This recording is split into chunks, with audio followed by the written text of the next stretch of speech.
Thank you. Hey, I made it. I'm so happy to be here and to see some great karate fight tonight. Yeah, so what happened? Okay, so where were you this whole time? I mean, you were supposed to be with us at the last event, and then you got sucked into a different karate first, and then you got stuck there, and now suddenly you're here with us. Listen, I was stuck. I was stuck, but the important thing is that I'm here tonight with you guys, and I can't wait. It makes total sense. I'll be so excited that George is excited to be joining with you in the commentating booth. And what a night you picked, my friend. An amazing night. We have the very first super fight at Karate Combat, which will be in the catchweight division. And why the catchweight? Because we have the welterweight champion, Joshua Quayhagen, versus the lightweight champion, Luis Roca, and they're going to meet at 72 kilograms, and that's for you guys at home, 158.4 pounds. Yes, I looked that up. Wait, there's more, because we have a guy on the line here that we tried to get for a long time. I don't know what they did, how they got him. You know him personally very well. He's a highlight machine. His name is Raymond Daniels, and he will be facing Franklin Mina tonight, who's a very tough and very accurate and technical karateka. Oh, yeah. Raymond Daniel, I've trained with him for many years. A good friend of mine. He is fantastic. Probably the best striker I ever seen in the striking game. But nobody's invincible, and he's going to have a hell of a challenge tonight. I can't wait. Yep, and I can't wait either. It's all going to go down right now, tonight. Godspeed and fight on. Us.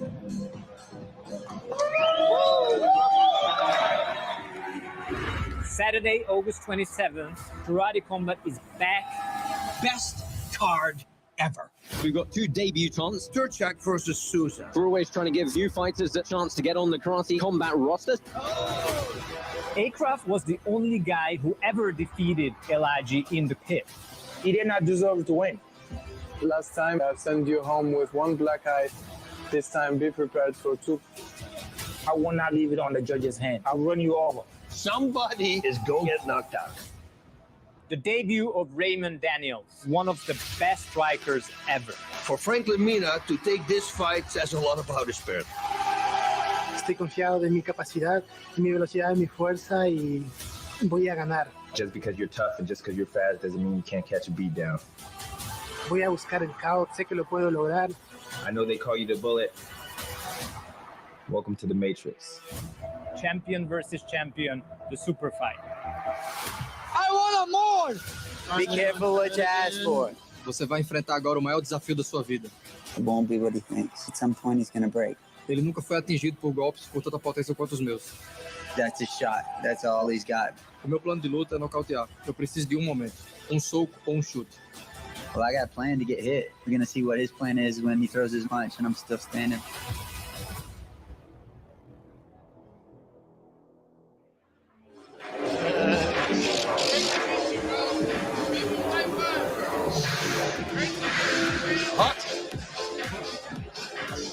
Hello and welcome back to Karate Combat 35. Bass, George, I'm glad you can make it back up here with me. What a fight card we've got coming up tonight. Of course, top of the bill, you guys touched on it. Luis Roca taking on Joshua Quayhagen. Two title holders going at it. George, there's something special, isn't there, when it's two champions gonna battle it out? Absolutely. Yeah, they got a legacy to defend. You know what I mean? They're fighting for their honor. It's going to be great. Right, and even though their belt isn't on the line tonight, it's reputation. As George says, it's legacy. It's legacy, you know. Both these guys, if you look at them, they're both different styles. One, Rocha, is the guy who likes to go for the knockout, so he's going to come in and he's going to come forward. And then you have Quayhagen, who's the guy who's going to be elusive. He's going to try to stay outside his reach and pick him apart from the outside. And don't get fooled because he hits hard as well, but he picks his shot. So if it goes to the championship round, so to say, I believe it's going to favor Joshua Quayhagen because his gas tank is always full. And since that Rocha has so much power, he's going to waste a lot of power if you cannot put him away in the first three rounds. He's right. Big engine demands a lot of gas, you know? Absolutely. I mean, what a fight card we've got. George, you picked a great time to join us in the booth. Are you excited to be here? The crowd are fired up. It's fantastic. It's my first time. I see this live. It's an electric atmosphere. It's so good. So we've got 8 fights on the card for you tonight. Let's take a look at what's coming up. Of course, top of the bill, the two champions, Luis Roca and Joshua Quayhagen, will go out at it. Before that, co-main event, Raymond Daniels, the GOAT, makes his appearance on Karate Combat. He's taking on Franklin Mina from Ecuador. Before that, we're going to settle the rivalry between Akraf Uchen from Morocco and El Hadji Ndour from Senegal and the US. Before that, really exciting fight as well. The Pole, Maciek Turczek, is going to take on Brazilian Bruno Souza. We've also got Gabriel Stankunas and Jesus Lopez. They're going to go at it in our final prelim bout of the night. Before that, Teak Silva, one of our most experienced fighters, he returns to the Karate Combat Pit against dangerous debutant Maximo Nunez. Second bout on the card tonight, Italian Gabriele Cheddar is going to take on dangerous, young and hungry Canadian Jonathan Broad. And we're going to open the bout, or the card tonight, should I say, with Davis Ferreras from the Dominican Republic and Kevin Kowalczyk from the USA. Now, George, both these guys, Davis Ferreira and Kevin Kowalczyk, they're both coming off losses. Yes. Ferreira, of course, Fight of the Year contender, but they've both got to look to rebound here. How important is it for them to have that mental toughness to get the job done? Coming back from a loss, sometimes it takes a lot of confidence. And confidence in fighting is one of the most important things. You can have all the skills in the world, but if you don't have the confidence, it's a little bit like someone who has a lot of money in his bank account, but no way of accessing it. You need the skills and the confidence. So they need to regain their confidence. And how you do that? It's in preparation of their fight. And Bas, both these guys, very exciting fighters in their own right. Tell us a little bit more. Well, Ferreira thinks that he feels he's ready. He worked on his weaknesses, so he said now he's going to throw combination, and he's got pinpoint accuracy. He has also said that he will have a special leg kick for us. Whatever that means, I want to see it, because it's a special leg kick I've never seen. Surprise me. That's what I want to see. Now, Kowalczyk, he knows that Ferreira has that big right hand, but he says, no problem, I'm simply going to counter it. He loves the knees, flying, normal knee to the face. His last time that he fought, he had a very big weight cut, and he said that really hurt him, and that's why he lost the fight. This time it was so smooth, he's got a lot of power. With this guy, I think it's kill or be killed, so to speak. You know? It certainly could be. That is a full fight card coming your way. We're going to get to the first fight in just a moment. Let's go ahead and remind you folks at home of the rules of the pit. So our scoring system is uniquely based on the principles of karate, which are effective striking, effective takedowns, aggressiveness, and defense. Meaning that if a fight is close, it's up to the judges to decide. And the fighter that really drove the action is the one who's going to get the victory. Fighters are also encouraged to use our specially designed 45-degree angled pit walls to their advantage. Fighters cannot use elbows, and they only get 5 seconds of ground and pound. All bouts tonight are taking place over 3 3-minute rounds, unless they need to go into an overtime round if necessary. Of course, title fights are 5 3-minute rounds, but we do have a change tonight. We'll talk more about it later, but competitors are now allowed to use knee strikes. Let's go ahead, move on to the first fight. This is the head-to-head for Davis Ferreira and Kevin Kowalczyk. I'm fighting a really heavy-handed guy from the Dominican Republic. Mi nombre es David Ferreras, soy de República Dominicana. Voy a pelear contra Kevin, no conozco mucho de él porque solo tiene un combate. Esta pelea es muy importante para mí, ya que vengo de una pelea perdida y vamos por el cinturón. I was able to do this 3 years ago. It didn't turn out in my favor the way I wanted it to, so getting out there and getting this win would be huge for me. Bueno, mi pelea, como siempre, van a ser sumamente explosivas. I have a lot of unorthodox techniques that you're going to see in this fight. Mi oponente se debe preocupar mucho por mi explosividad y mis golpes de las manos. He's going to learn really quick that I have a different speed and power that he's not used to. Tiene que tener mucho cuidado. Fear's going to light up in his eyes, and I'm going to take him out. It's going to be a KO.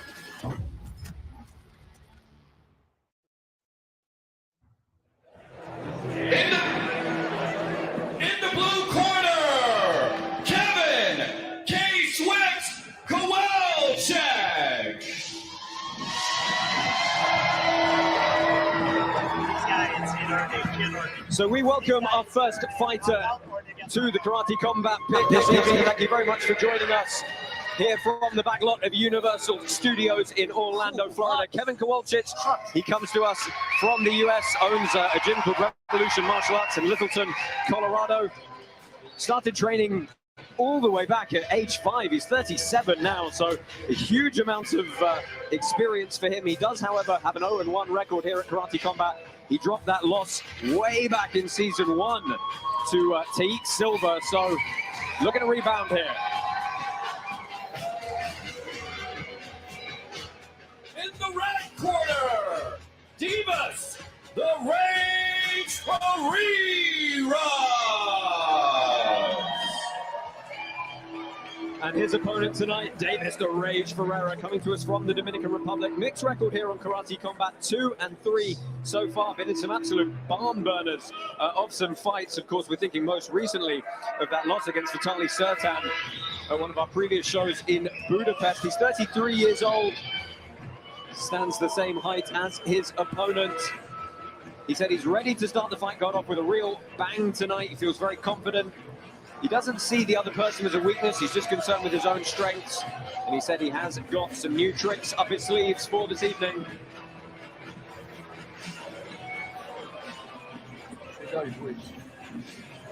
Let's go ahead and take a look at the tail of the tape for this one. Kevin Kowalczyk in the blue corner. K-Swift is the nickname. You see that 0-1 record here in the pit.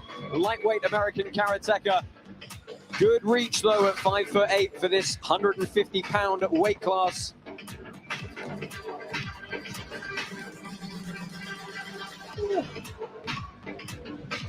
And this is your red corner for our opening bout. Davis the Rage Ferreira, interestingly, very even in both arm and leg reach. Different styles, Shoto-Ryu for this man, and of course, significant advantage in overall pit time, having fought 5 times here and very recently.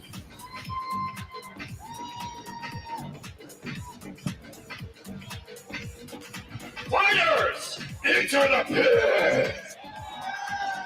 So our fighters head down to the pit here. Bas, it is electric for fight number 1. Woo, yes, and especially that we already talked about it. Both these guys need a win 100%. That's going to make for a good fight. Oh yeah, and don't blink. They take a lot of risk. You know what I mean? Your referee for this first battle is Mr. Mark Goddard. Karate Combat is sponsored by the Hedera Network. Davis Ferreira's in the black pants, Kevin Kowalczyk in the white pants. Ferreira's with the center of the pit now and opening up on those low leg kicks early. Kowalczyk reminding him it's got to be below the knee. Yes, or on the knee, so it's part of the knee, right? Yeah, these kicks are very effective because it touches the peroneal nerves, you know, and they can numb your legs. Yep, that's a little dangerous there, right? Shin on shin inside. We saw that in Greece one time when they broke the shin bone. Yeah, Ferreira's trying to find that cut kick up the inside. It's Kowalczyk with the center of the pit now. Very typical karateka style guard, not really a high boxing guard here. Yeah, but you know what, Ferreira's, he's right. I mean, we've never seen him like this, right? Moving back, staying outside the range. Normally he just comes and he starts swinging, and now suddenly, look at him. So he did work on his weaknesses. Yeah, he has a good strategy. It seems like Ferreira's want to take away his opponent's legs. So what will happen if he keeps doing that? It will compromise his mobility. Kowalczyk will lose his ability to move. And that was a great low kick from Ferreira there, just finding the back of the calf. He said to us he's been working on resistance, combo moves, and particularly continuous fighting. That's it. And you know the setup that he was doing, right? Low kick, and boom, suddenly there was that high kick. And the last low kick he actually gave, that left one, when he was in the southpaw position, that was a hard one. That was with the shin. And gentlemen, there's one thing I wonder now, if we see Kowalczyk is switching stance. He went lefty. Is that because his lead leg got hurt? Now he went back to his original stance. Yep. Now he's back into lefty. He could hide something there. And it is because it was a hard kick. I mean, guys, tell me, over the course of the fight, they've got 3 3-minute rounds. How long does it take for those leg kicks to really pay dividends? Well, it depends. When it hit the peroneal nerves, it could be instant and right away. You know, like you can numb your legs, and it can take sometimes a few minutes before your legs can get this feel back. Yeah. I've been shaking my leg the whole time. So far, not too many upper body strikes. We see a good combo there from Ferreira, and he gets that left hook to the face of Kowalczyk. Kowalczyk's trying to fire back, but Ferreira's is much more swinging one. He got the rock. He got the rock. Ferreira's got the rock. And this is the Davis Ferreira's we expected. The slightly wild, getting drawn into a brawl. Yep. But he's acting right now. That's why he stopped bobbing and weaving. He was on his feet. He was wobbly a little bit. Kowalczyk missed the opportunity now that he should have gone. He should have gone for the kill right away. You know. Yep. But you know, it was a great way what Ferreira did. He started bobbing and weaving with his head like it was normal. Yes. But he was dazed. He played with his mind, the mind of his opponent. He trying to pretend that he wasn't hurt, but He clearly was hurt. Closing seconds of round number one there. A good first round in the book. Tentative a little bit early, but they really opened up towards the end. Give us your thoughts on round one. I thought it was great. You know, I think that Ferreras indeed worked hard on his weaknesses, but you saw as soon as he, when he got hit, it's like Mike Tyson said, right? Game plan is gone, and he started immediately fighting like he used to do before. But although he was much more accurate with his punches. Let's take a look at some of the replays from round number one. George, talk us through these. Well, the story of the round, I believe, is that Ferreras controlled much of the round, but Kowalczyk landed the most dangerous blow, which almost it could have been very dangerous. Yeah, remember the rules here at Karate Combat. We are prioritizing aggression with effectiveness to actually finish the fight. So doing that significant damage, extremely important. There we get a look at the corner of Ferreras. Kowalczyk back off the stool here. And now that he's stand up, we'll see if those leg kicks had pay off, Yeah.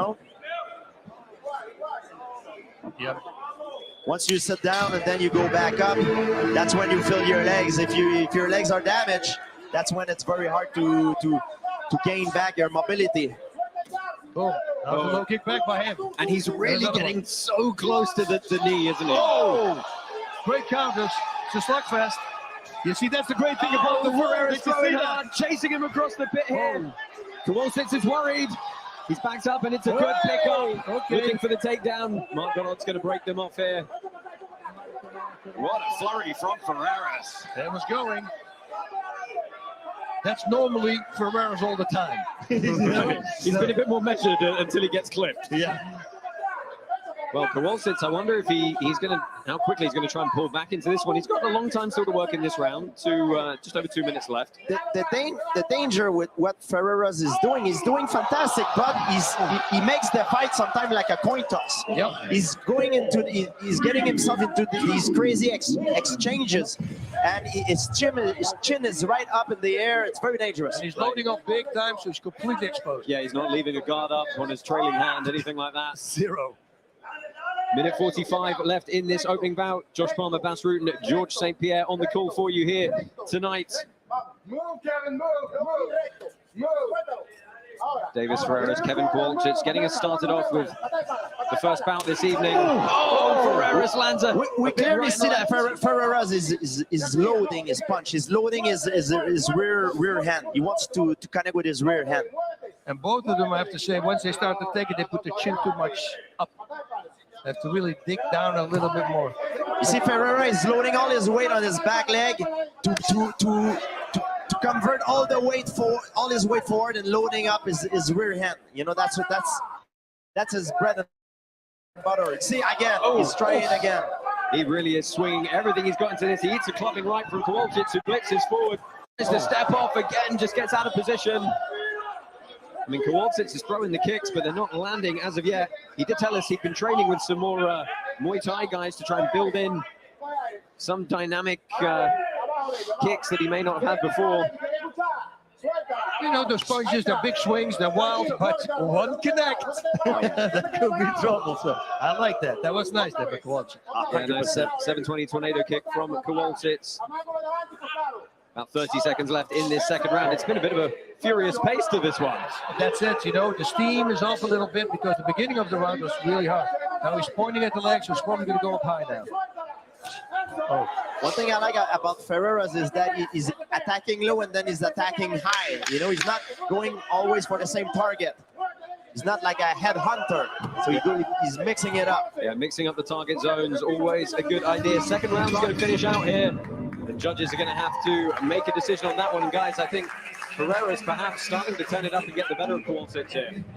But can he keep going? Because, I mean, he's throwing a lot of power. And every punch you hit in the air and you miss, you know as well as I do, it makes you very, very tired. Yeah, and he's loading so much that how much gas tank does he have left? You know what I mean? Let's take a look at some of the replays here. This was the flurry from Ferreras where he really backed Kowalczyk up. There was a good takedown attempt somewhere in here as well, but good searching, and there you see the chin just too high in the air. Ferreras finds it nicely behind the ear. These punches hit the target, but they did not connect clean. Yep. It was a lot of power wasted by Ferreras. However, I think he won the round, you know? but now it's about the gas tank.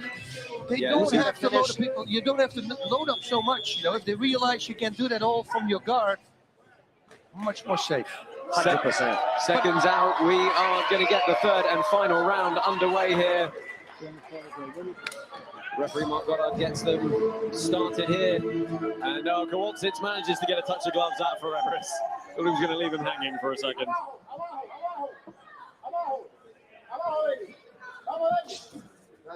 So, but they're both switching stance Yeah, the whole time. both fighting southpaw now.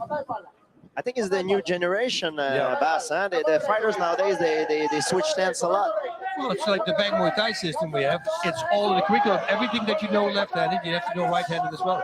It makes your weak side better. You know what I mean? It makes also your best side better to work on your weak side. You know, I always tell people, if you're right-handed and you break your right hand, it's nice to switch to southpaw so you get a power left hand. You see? So Ferreras really trying to use the pit wall a bit here, trying to back up, very get some high. power off it. He came up very high. Could have rolled down. Haven't seen that done yet. Good kick from Ferreras, really took the plant leg away from Kowalczyk. Guys, do you feel like Kowalczyk needs to assume that he's losing this fight and push forward more? I think so. Yes.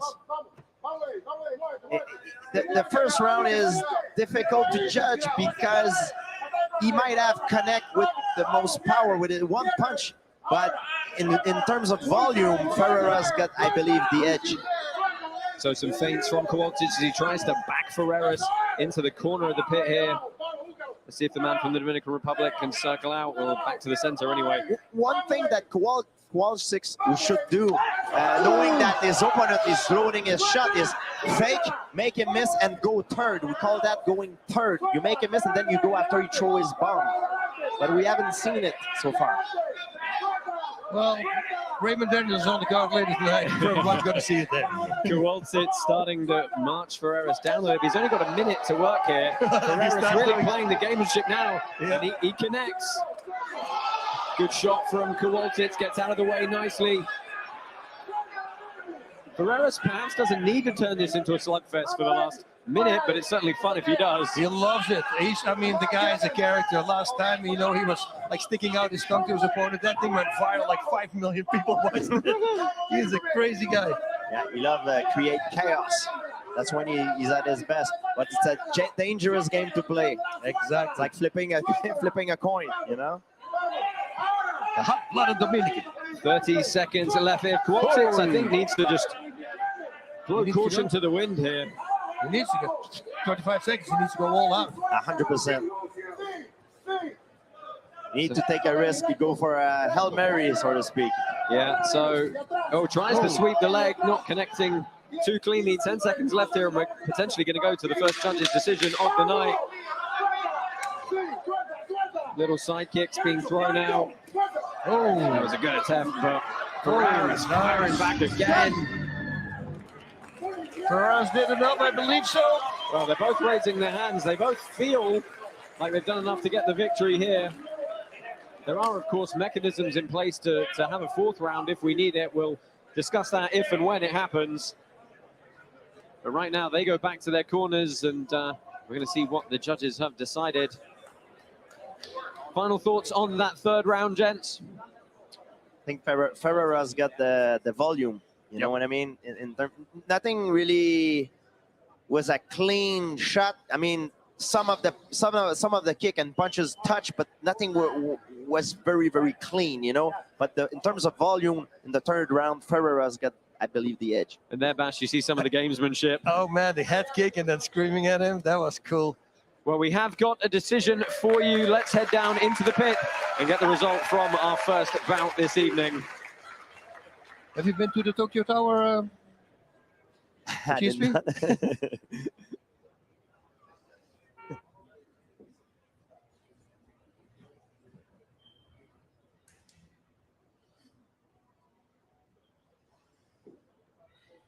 With a unanimous decision, in the red corner, Divas, the Rage Ferreras. So as we perhaps expected, Davis the Rage Ferreras from the Dominican Republic evens his record up at 3 wins and 3 losses with a victory here over K-Swift Kevin Kowalczyk. Kowalczyk, we'll touch on it in a few moments. He's going to have to go ahead and reevaluate a few things as he drops to 0-2 here at Karate Combat. Good show of respect, thanking each and both corners. But Davis Ferreras is going to head up pit side, where he's going to grab a few words with our colleague, Alex Wendling.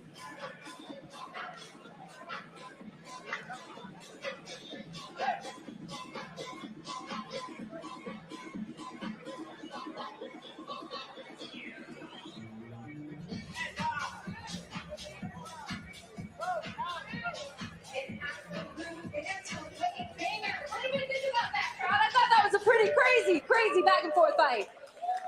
When that flying knee came at you, what went through your mind? I'm very happy. I'm very happy today. Thank you, God. Thank you, Karate Combat. Thank you, FTA, Omar. Thank you, Richard, todo el equipo. Hemos hecho un trabajo excelente. Thank you, everybody, for support.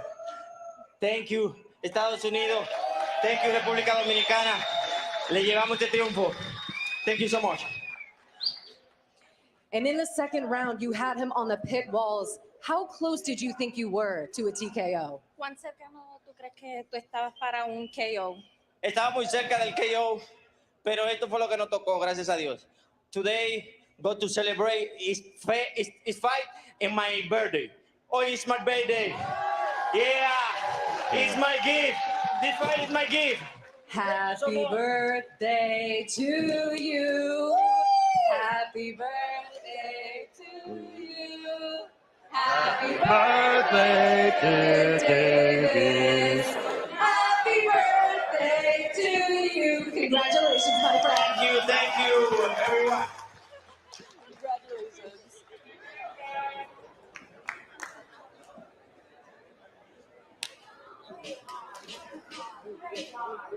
So Davis Ferreras gets the win there.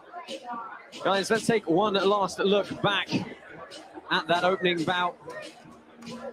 Bas, give us your thoughts on that bout. Davis Ferreras getting, as George said, the better of the volume. Yes, that was it. And aggression.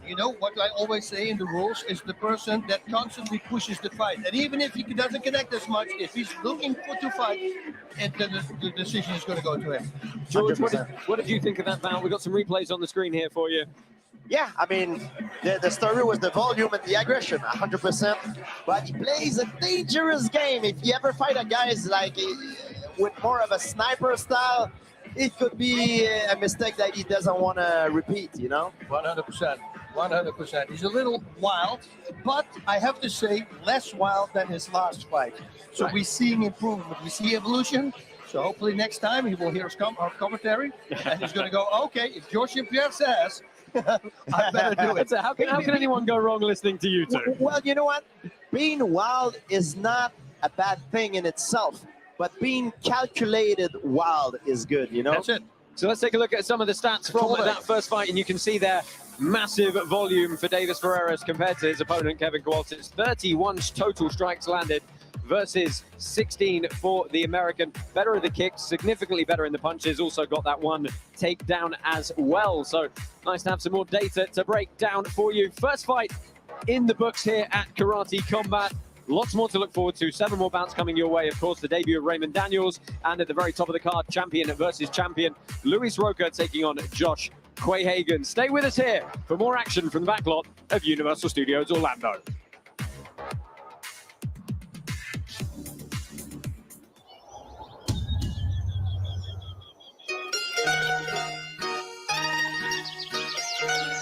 The glow and warmth of the early morning sunrise, the purity and calmness of it. It's in the way I strive to live my life, what I want for my family and loved ones. It's in the way I train, the way I think and treat others. Perfection can be found anywhere, within nature, amongst the ruins, within the glass of good Italian wine. Sometimes it is not found in what you strive to be. Sometimes it is in the beauty of proud tradition. I live a life of structure. This has helped me greatly when it comes to karate. I began karate as a child, in theory where I grew up, my family supported me, and I fell in love with the perfection found with martial arts. It brought out the best in me. I've been awarded over 75 medals for competing. I am proud, but I am also humbled by them.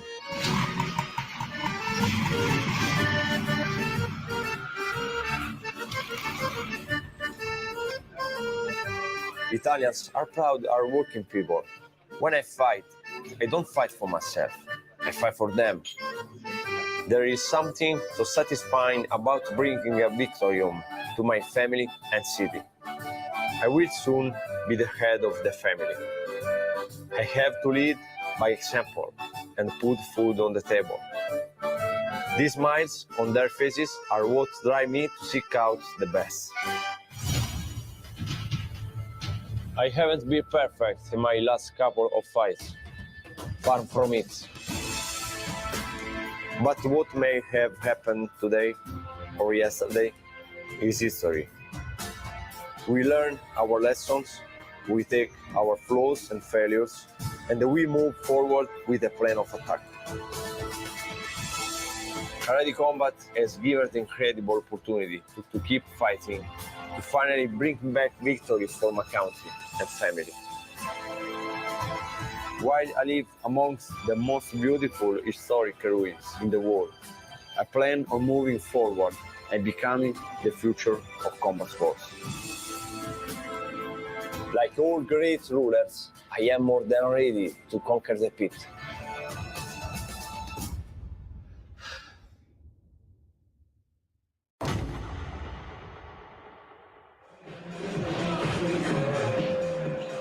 Gabriele Chera and Jonathan Broad, it's going to be your next fight coming up very shortly. However, Bas, George, let's talk about something we didn't see a whole lot of in that first bout, but it is a very significant change to the rules here at Karate Combat.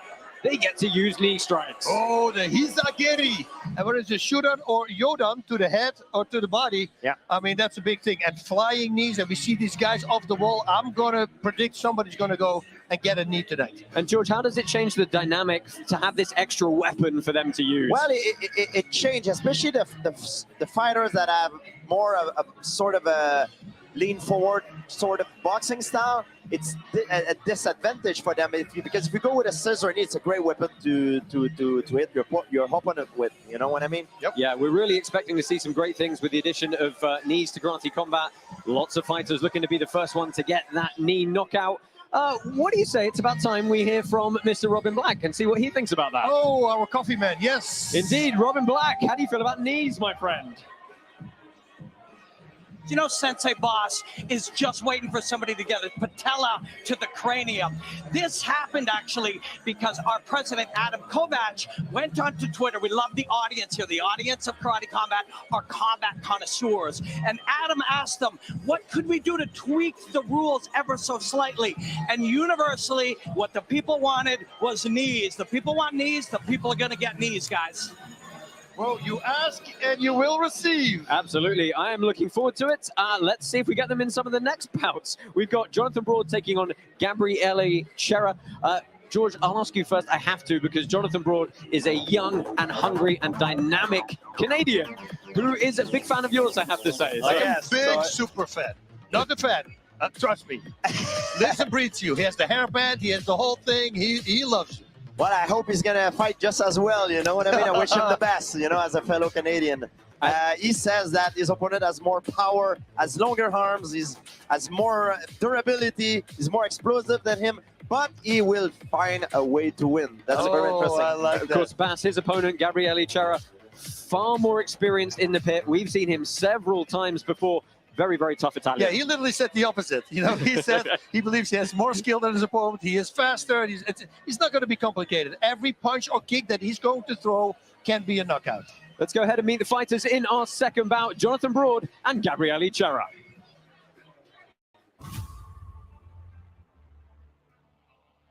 Mi chiamo Gabriele Chera, ho tutti i presupposti.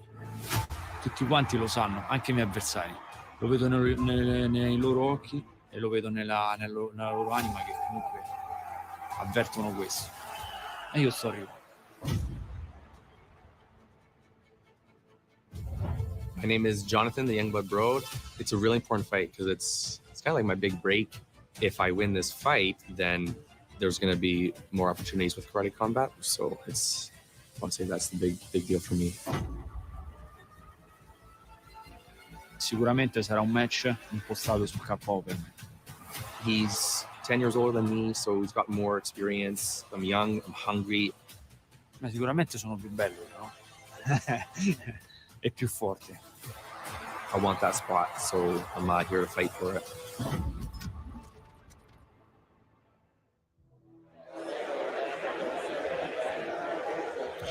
In the blue corner, Jonathan, the Youngblood Bro!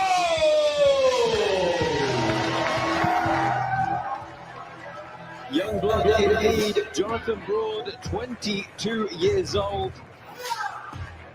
He comes to us from British Columbia. Sawasan Martial Arts is his camp. He's been started training at 12 years old, 22 now. So got some good experience. He's got a lot of mixed experience as well. Shotokan, Taekwondo, brown belt, Brazilian Jiu-Jitsu. Has had some pro MMA experience as well with 3 fights there. He's had a really good full 1-month training camp running into this one, and he is hungry to make his mark. He trained also with one of my former training partners, Dennis Kang.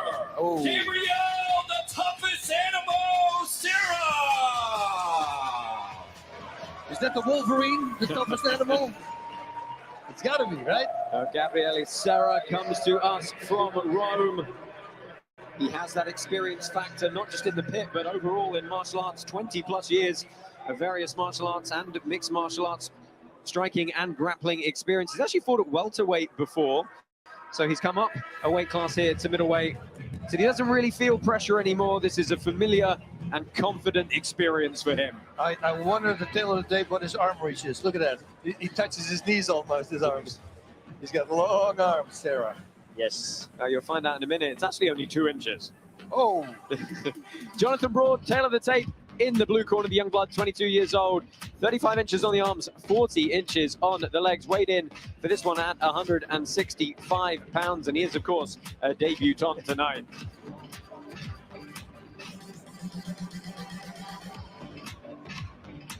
Oh, I love this music. There we are, Gabriele Serra, the toughest animal. You can see 11 years older than his opponent tonight. Got the 4 fights in the pit already. Has a 3-inch reach advantage in the legs and a bit of a reach advantage in the arms as well. It'll be very interesting to see what his approach is to this bout tonight. Rock and roll. Woo.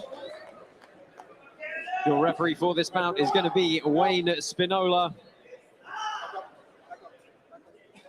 Now, Chera looking for a touch of glove straight away. Yep, our young bloke said that his striking is his bread and butter, so he really enjoys this karate match. Bas, when your opponent show his glove to give a handshake in the beginning of a fight, do you agree or you Yes, know? I agree, yeah. Karate Combat is sponsored by the Hedera Network.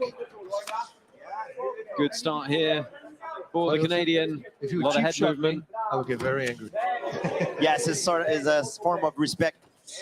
But I do not look for it at first. You know, if my opponent do it, I do it. But it could be a dangerous thing. Yep. There you hear the count coming in. Reminder, they have 5 seconds to land any ground and pound they wish from that top position. It was a good catch of the kick from Serra that put Broad to the ground there. Broad has a lot of head movement. That's one good thing because he's fighting a guy that has a longer reach than him. So he needs to move his head in order to make his opponent miss, which is a good thing. You see his head is moving constantly. Yeah, he's going to settle into this bout as it goes on, I'm sure. A lot of bobbing and weaving, very high traditional boxing guard from the Canadian as he wings that overhand right. Yeah, that was nice, though. Came close. Let Sarah move back. That's with these karate guys. Their distance is really good all the time, right?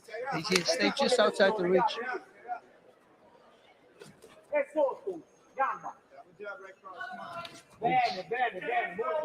Measuring the distance with the jab.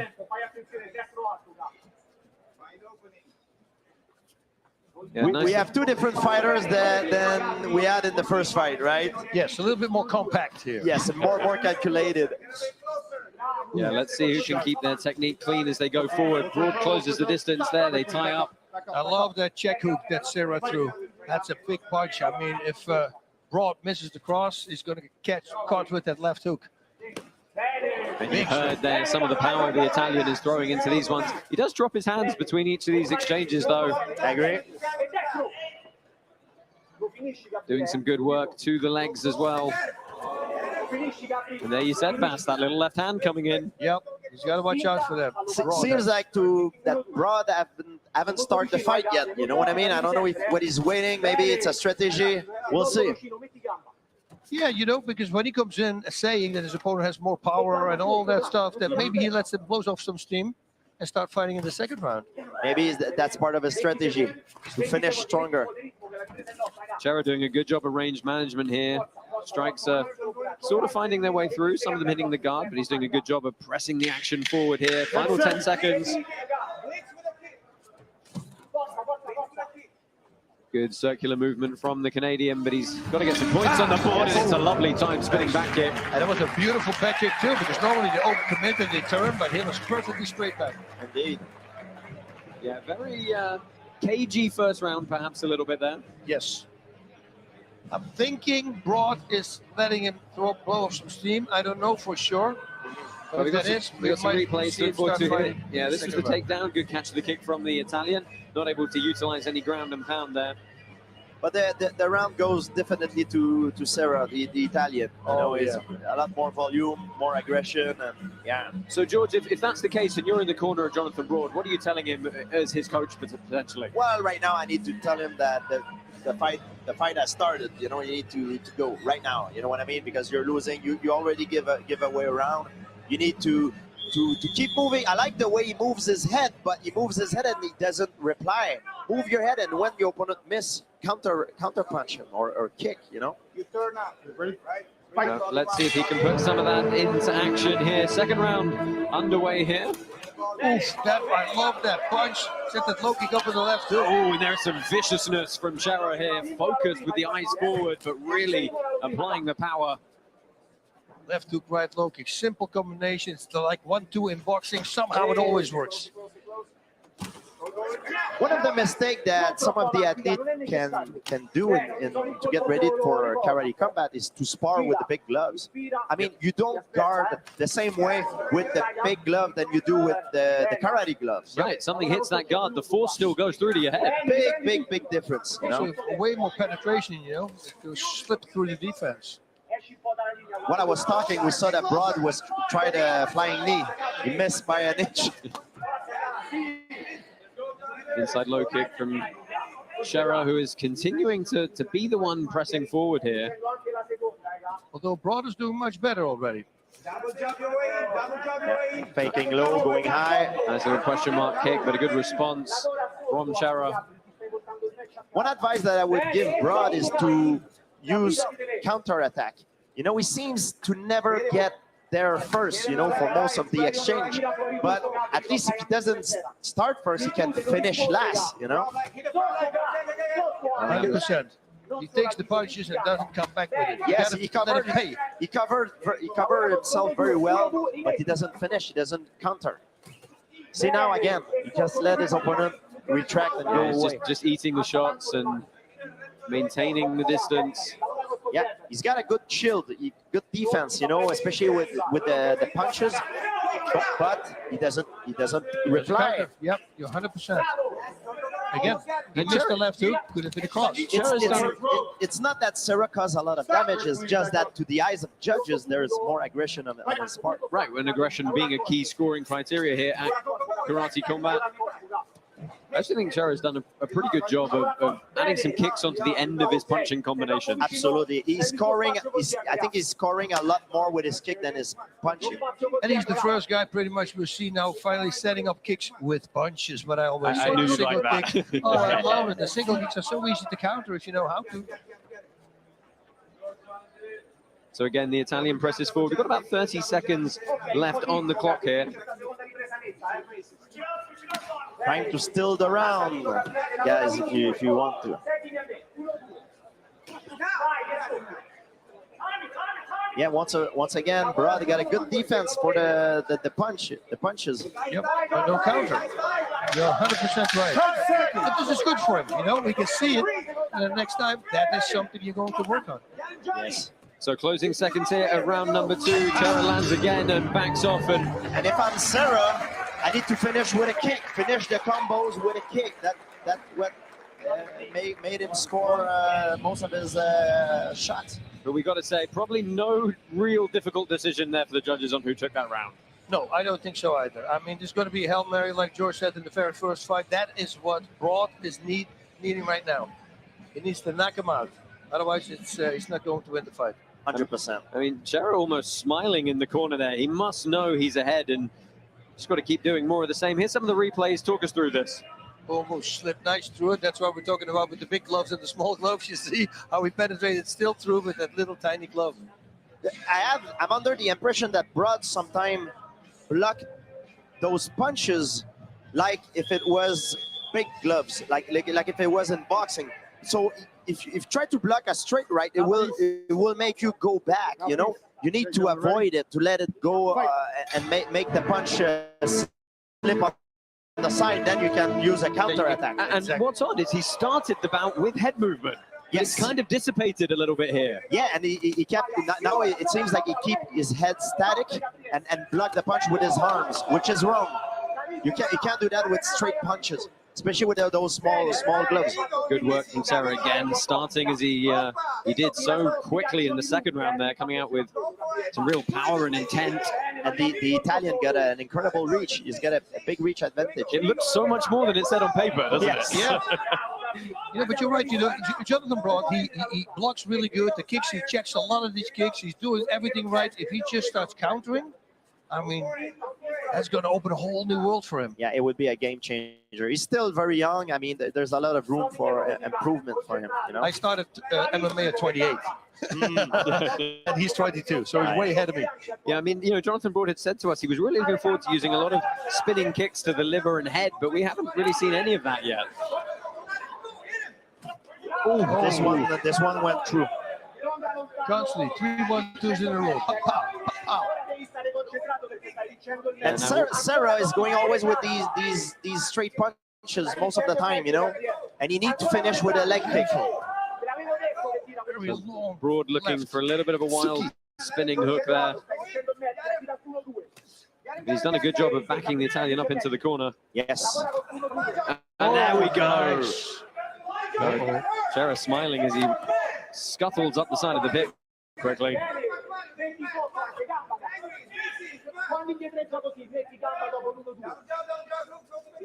Serra seems to know that he's ahead in the scorecard. Yeah, as much as I'm sure he wants a finish, he wants that bonus. Priority one is still win the fight. Yeah, and we see in the first 2 rounds he was the one putting the pressure. Now that the tie have changed, you know. Yeah, because the corner against Broad probably told him, you got to go, dude. And just a reminder that, you know, when you fall against the pit wall with your back like that, you're not considered a downed opponent. You can still be struck in the head. You can still be kicked in the head. And I assume now, kneed in the head. Ooh. Game changer, but we need to see it. Oh, look at Nice that. right hook Break there. off the collar tie. It's a very underused move. I always talk about the right hook to the head. If you're an orthodox fighter, it's a very effective thing to do. Serra's getting backed up again. Good catch of the kick. 1 inch. It was 1 inch too low. I mean, what a turnaround it would be if Broad could land that Hail Mary knockout strike now. He's only got 10 seconds to do it, so you've got to throw something here.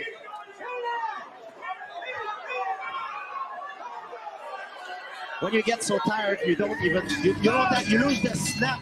Your punches become more like pushing, sort of. You know, Yep. you don't want to push your opponent. You want to snap. Very important. So that about does it for this second bout. We're going to go through the judges' scorecards, but guys, let's talk through some of the action from that third round. I think we probably know as well which way the judges are going to go.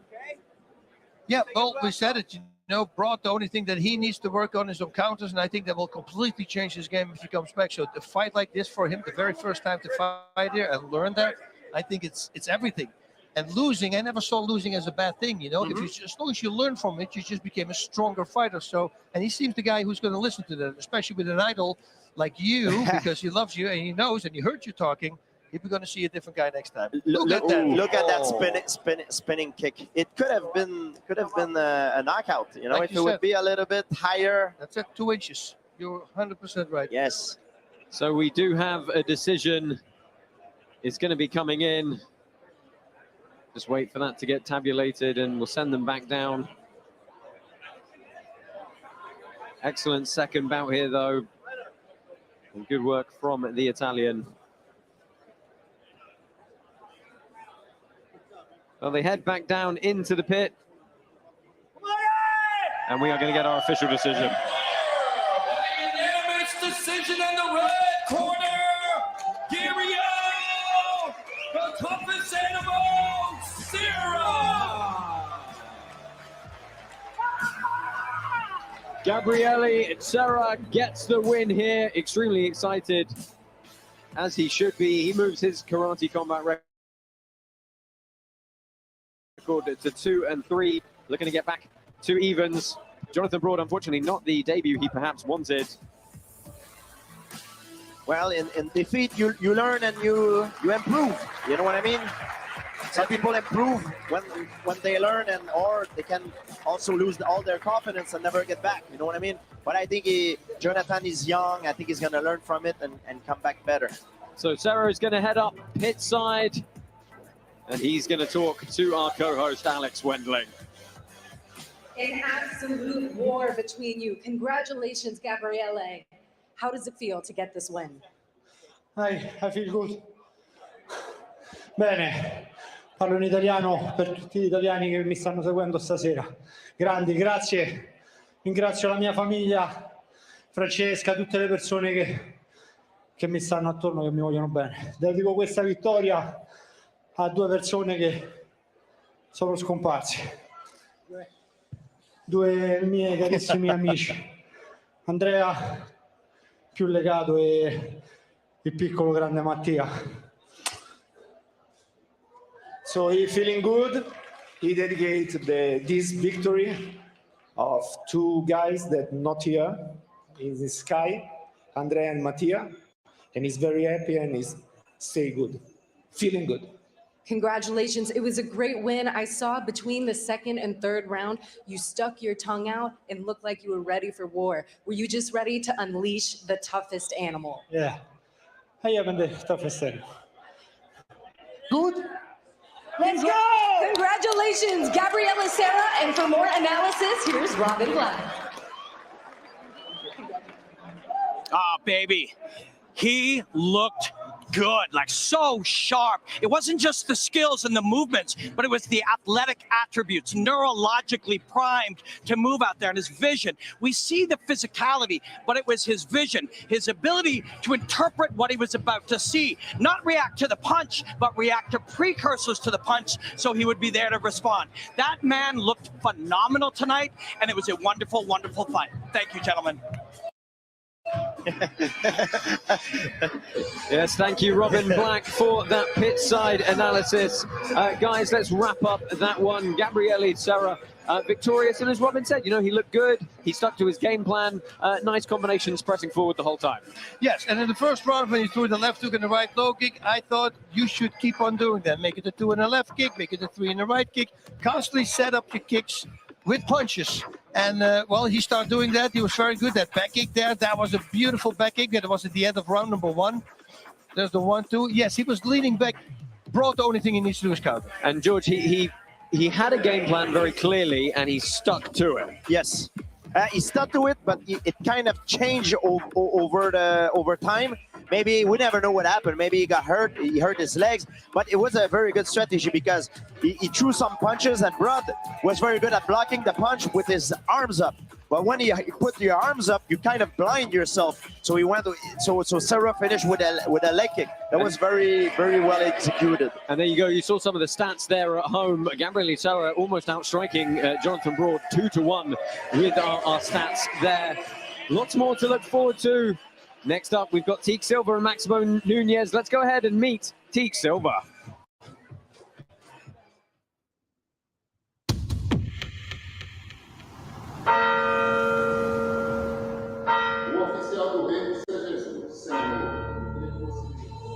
Meu pai é pastor e emocionalmente, espiritualmente, ele me ajuda muito.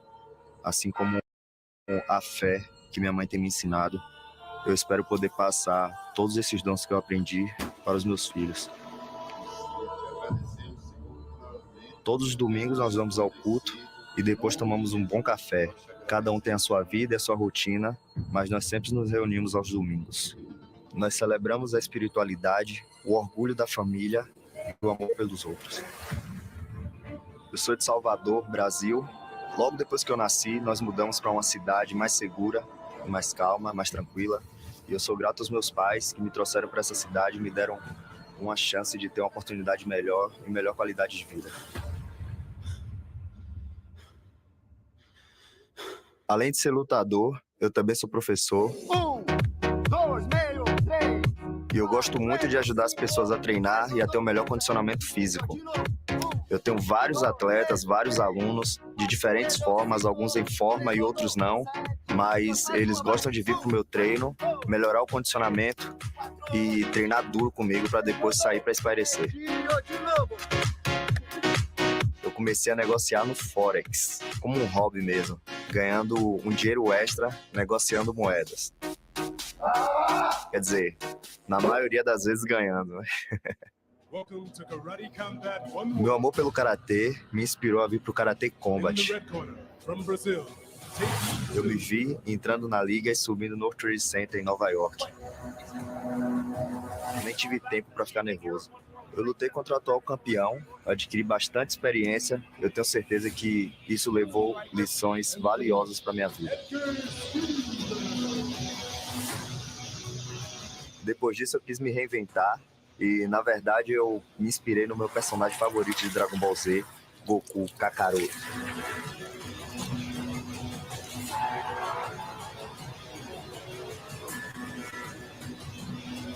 Pode-se dizer que deu certo. Eu cheguei super preparado, nocauteei meu adversário e no dia seguinte eu vi que meu nocaute repercutiu em todas as redes sociais do mundo todo. O mais engraçado é que eles pensavam que eu era um velho destruindo meu adversário por causa dos meus cabelos brancos, né? Cabelo e barba branca. Mal eles sabiam que eu tenho 25 anos. Eu já nasci lutando e eu amo o que eu faço. Eu acredito que Deus vai me dar o mesmo sucesso que ele deu ao rei Davi. Eu vou continuar minha jornada no Karate Combat com sucesso.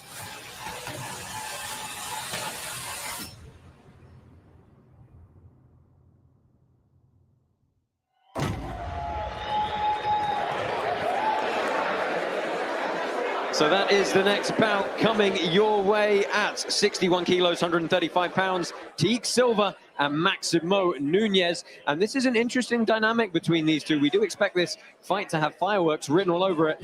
George, Maximo Nunez, he's making his debut today against a very experienced fighter. So a lot of pressure on him, perhaps. Yes, Nunez really relies on his power. He said he doesn't have a good setup, but he has good power. He thinks to win the fight, he will need to feint a lot and touch his opponent. He believes that once he touches his opponent, the fight will go his way. Yeah, he's a very stocky, a very compact and powerful guy, but Bas, Teague Silva's pretty similar. He's pretty similar, and he got Glover Teixeira in his corner. He started training with him, and who doesn't love freaking Glover Teixeira? He wants the fight of the night, and he wants the KO of the night because he needs a big bonus because his family is in Brazil, and he wants to come over. So that's his biggest motivation. He says his opponent has a great right hand, but so do I. Yeah, of course, Maximo Nunez, as you see some pictures here, it is his debut with Karate Combat. He's got a lot of mixed experience in many martial arts, but he's extremely excited to showcase it here. Very dynamic, very powerful indeed. Third fight, sorry. Let's get this one underway. Time for you to meet the fighters in more detail. Maximo Nunez and Teague Silva.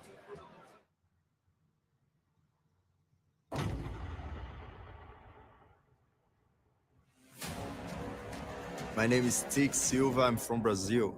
Everybody knows the Brazilian guys have a lot of heart. My name is Maximo Nunez, born, grew up in the Dominican Republic. When I'm fighting, I don't want love. I want to be diamond sharp. Every time you hit me, I crack, I get sharp. I want to bring my family. my wife and my son. So I'm gonna kill this guy, man, for sure. I don't want to be the guy who's gonna be in camera whining about, I want to bring my family over here. He wants to bring his family. Let's get it. But none of my loss. He doesn't know what he's saying. It's my life. I'm fighting for my son, my wife. He needs to kill my family to win this fight. In the middle of his thoughts, I'm gonna clock him. When I punch him in the face, now he's gonna fail to his family. I'm gonna kill him. First the mind, and then his body. Kill me. It's cool. We'll see.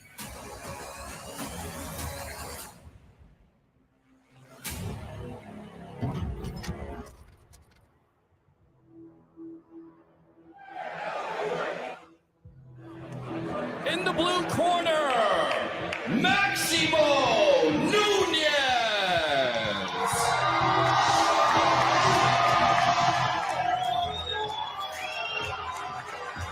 Maximo Nunez, welcome to Karate Combat. Training out of American Top Team in Longwood, originally from the Dominican Republic. He said he's extremely excited to be here. He's put himself through hell and back in his training camp. That's really given him the confidence to get in there. And he said under no circumstances has Teak Silva put himself through what he has. He said he's done lots of footwork, tried to look at a lot of counters to avoid his opponent's power. And we can probably expect a lot of feints from him. I think the key, the feint is key. You know, In the red corner, Teak, the Black Dragon Silva.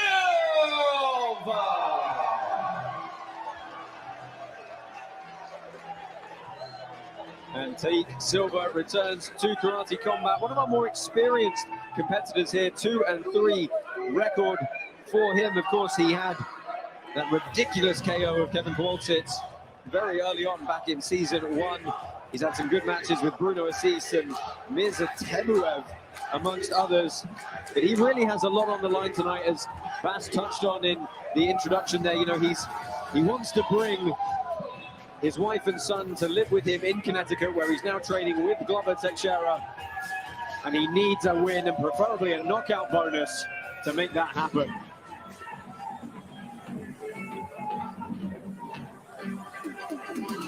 Tail of the tape for the Apex, Maximo Nunez in your blue corner. 37 years old, if you can believe that. 0-0 debut record for him, as I mentioned, hailing from the Dominican Republic. His karate style is Shotokan, but he's got a lot of experience in many other martial arts as well. He's going to be the slightly shorter of the two fighters here today.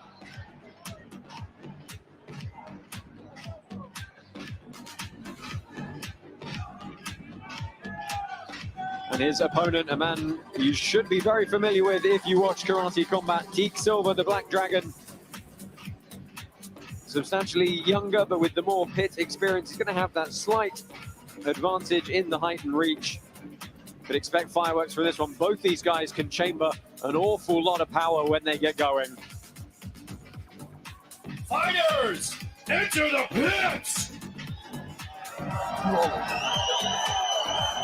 If you see the very first guy roll into the pit, that would be something. As we can see, notice, the crowd is on Maximo's side because he lives nearby. Karate Combat 35 is brought to you by Manscaped, the right tools for the job. Use code KC20 for 20% off. Log on to manscaped.com now and enter the code KC20 at checkout. Mark Goddard, our referee, gets us underway here. Black pants for Teak Silva, white pants for Maximo Nunez. There's 3 on the clock. Open stance. Yes. So don't think inside low kicks are going to be thrown out. Now, guys, Teak said he feels like his opponent has a lot of footage of him to watch, so he really felt he needed to do something different tonight. Is that an advantage for Nunez, having that much footage to see? Well, he do not want to put a lot of pressure on himself. You know, take this fight like it is another fight. Yeah, I think it's very important for him. He said that he was going to use a lot of his fake. Now we just saw one, but so far he seems to be very static. So Nunez, as you mentioned, George, static in the middle, flat-footed perhaps a little bit at the moment. Maybe it's a strategy. Maybe he wants to drag his opponent in. It's a good one. A low kick to the back leg, because most of the time that leg is not really tough because it doesn't get hit a lot. Kick, I should say. So Silva goes searching with that high kick, doesn't find the mark. It was a not super fast kick, but then again, I got hit one time with a kick. He threw the kick, I blocked it, I thought, then I bring my guard down, and then the kick landed. So it was so slow that he still got me. So it works. Nunez trying to go to work on the legs there, but you can see he's definitely the shorter of the two fighters. And Nunez, it's interesting, he has the audacity to kick the leg even in open stance. Shin to shin. Yeah, that's very dangerous. I saw that. Very first kick was that. So guys, fill that in for the people at home. Is the danger the clash of shins or is the danger the counter strike? The clash of shins. You know, we saw that in Greece, the open stance. Somebody gave an inside low kick. I talked about this before. I said as a commentator, don't do that. And as soon as I said it, they did it again. Snap the shin in half.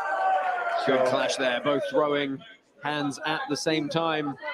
Toe to toe here as Nunez is in that southpaw stance. They really should be fighting for that outside foot position here. Yes. Well, I like Silva's movement. He's not static. Yeah, seems to be more in control so far. Yep, great counters. I mean, that could just be the experience advantage in the pit. You know, he's familiar with the environment, the crowd, particularly these pit walls, which are a very different dynamic if you're not used to them. Yeah, he's sparring with Global Teixeira. That would do it.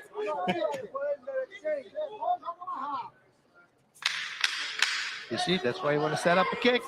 10-second count comes in. Nunez throws that side kick.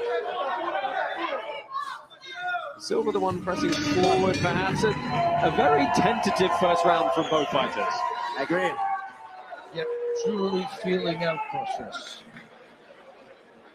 Well, Nunez is staring Teague Silva down. A bit of gamesmanship there. He's using a lot of his minutes rest to stay in the pit and stare him down. Teague Silva getting some advice there from former UFC champion Glover Teixeira. Nunez is staying in the pit, but he needs to be more active. You know, because right now I don't think I mean, it's a close round. You know, it was not one of the most active rounds that we've seen tonight, but it's, you know, and it could go either way, but you need to be more active. You don't want to let it in the judge's hand. That's the thing, when strikes are so even potentially and damage is so even, you have to start really looking at who is the one just pressing forward the most. That's it. You know, that's what they say in the rules all the time. Mark Goddard has been telling them, if you push the fight, you're the aggressor, you have the most chance of winning. So second round underway here, another 3 minutes on the clock. That was a good one. I love that. Nice try. And the hook, yeah? It's a nice setup. Tried to hit his opponent right on the temple. It was very nice try. Oof, again, that inside kick, that is a little dangerous. It just sounds horrible. Yeah. That's the thing, kicking to the body, and especially for Teague, because that will be the liver side of Apex. Oh, and they're staying in the pocket here, throwing shots. That's a nice knee strike. Oh, nice. Teague Silva lands a left hook as well.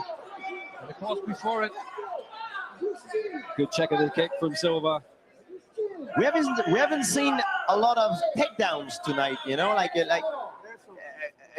sometimes it could be a good idea to try one, even if it's not successful, because you make your opponent think about something else. Exactly. It could help you set up more attack.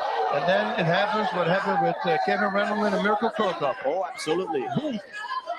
Big left, out. But it was the setup, was the takedown. So Silva throws that kick up the open side of the guard. Yeah, should have been a little bit more power because he got countered this time. And I like the attempt at the knee from Silva, but he got caught there. And he does it well because Maximo Nunez has the tendency to put his head down when he comes forward. There was the counter on the single kick. Did you see that? Right, Nunez, and then Silva countered him with the cross, and it landed.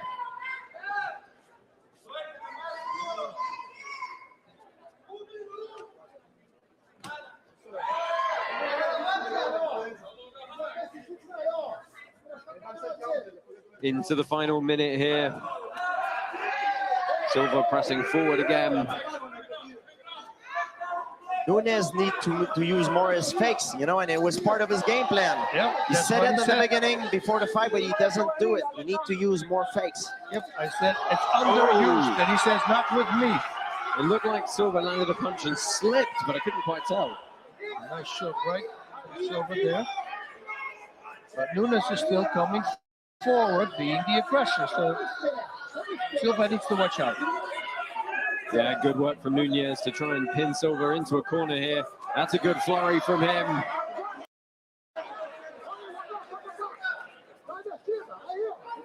That would have been a great moment for a knee, actually. Yes. You thought the same, right? Every time Silva is sort of jumping, Nunes is leaning forward. And you know, and it's the power leg. You're doing it with the back leg. Actually, Maximo can do it as well if he wants. So, guys, I'm seeing Nunes limping right now, perhaps because of those kicks that he throws shin to shin. Yeah, there was definitely one that had a really nasty sound to it for sure. Oh, he's hurt now. I saw him limping on his way to the corner. Well, let's take a look back at some of these. That was a nice kick, but he ate a very good straight left. Boom, there was a big left also. Yeah, we saw that again. He shrugged his shoulders, but he definitely got nicely clipped there. Oh, and that was a good kick from Nunez to take the leg away from Silva. Yep.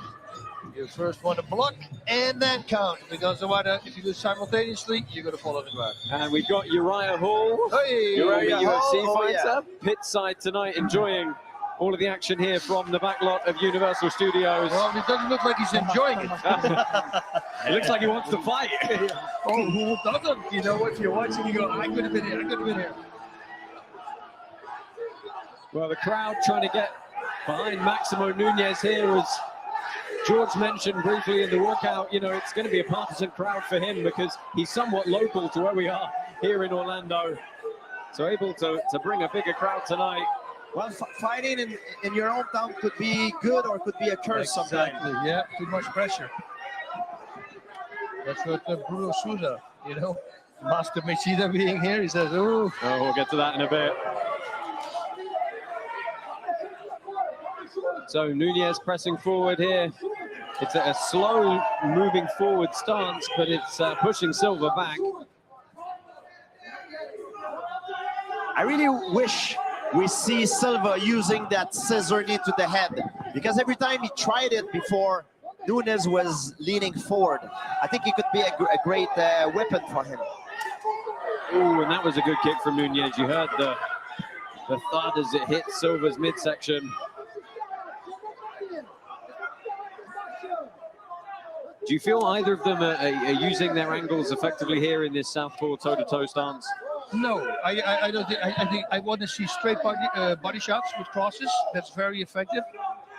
And I would also, both of them can do this, but Silva being with the left leg backwards, so he can attack the liver, give a 1-2, and then on the 2, the left hand, give a left kick extra to it. Most of the time, if they parry that last punch, it opens up for the body. That's a great weapon. Well, Silva just clubbing Nunez there.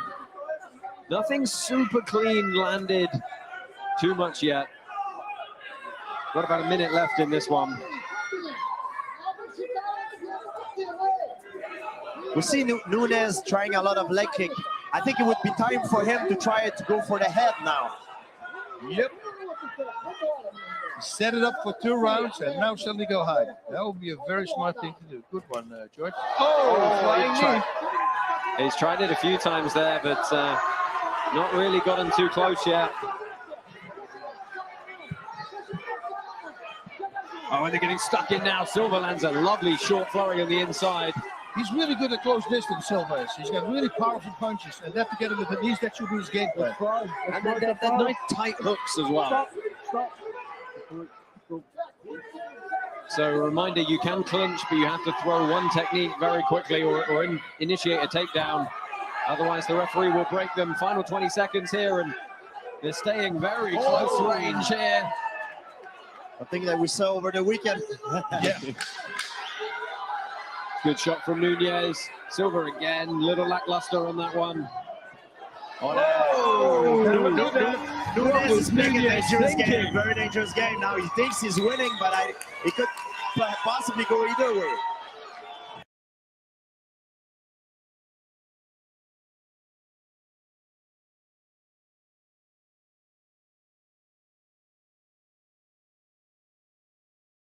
And Nunez has gone off into the crowd via Teak Silva's corner. Yeah, I'm not sure. Wow, he thinks he's won. He's got the crowd on his side, but doesn't mean he got the judges on his side. No, it's going to be very, very interesting. I mean, obviously, again, this is one of those instances if it's a very close fight and it's a split decision, there's a secondary mechanism to institute a fourth round, but we'll leave that until it happens. Nunez makes his way back round to his side of the pit here. And psychologically, if they go for a fourth round, that's a bad thing to do. Oh, yeah. Because you're gonna be broken mentally. If you think you win the fight, then you're gonna go back. You have to go back in the cage. You're like, oh god. Yeah, you know at least one Your judge opponent gave will it the have other way. a mental advantage now. Yeah. Yeah, how did you feel about that third round, boss? You know, it's a very close fight. You know, the thing is that Nunez was constantly attacking and coming forward. And we know that they count that, you know, but he wasn't landing a lot. And I think Silva was landing more shots, but it's a very hard one to judge. And it might go to a fourth. Let's see. Oh, the fight's over. We've got a decision. Oh, okay. Well, let's see which way this is going to go.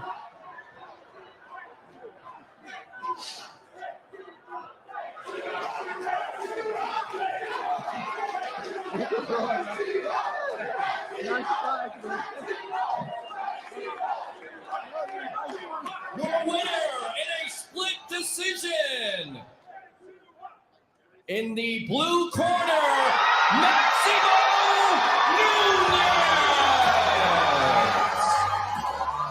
So Maximo Nunez takes the split decision win. You good? The crowd are obviously very happy about that one, as is Maximo Nunez. But the other side of the crowd is very not happy about that. Yeah, it could have gone maybe either way. Yeah, I personally thought Silva won the fight, Yeah. so, but it was close call. That's what I mean. So when we have a split decision here at Karate Combat, there is a box on the scorecards that the judges can say, you know what, we do want to see a fourth round, and that can trigger it. Could have had it there, we didn't. Instead, Maximo Nunez gets the win. He is pit side with Alex Wendling. Maximo, we got to track you down, running around this pit. So much hype. You got a lot of people here tonight. I got too much energy for this guy. Yo,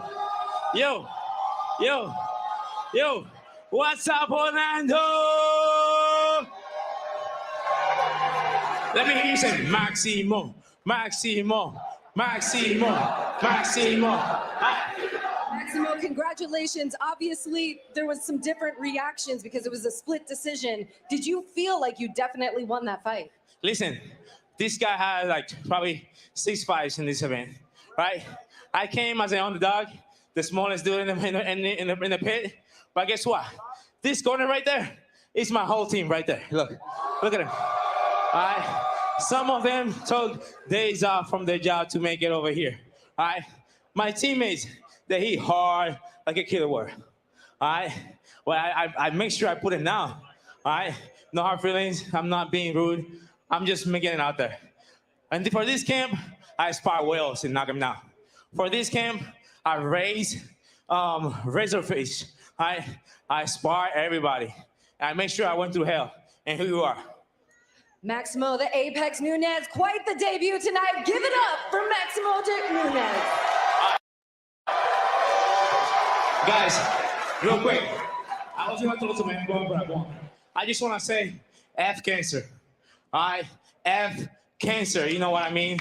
All right, if you're a bully, F you too. All right?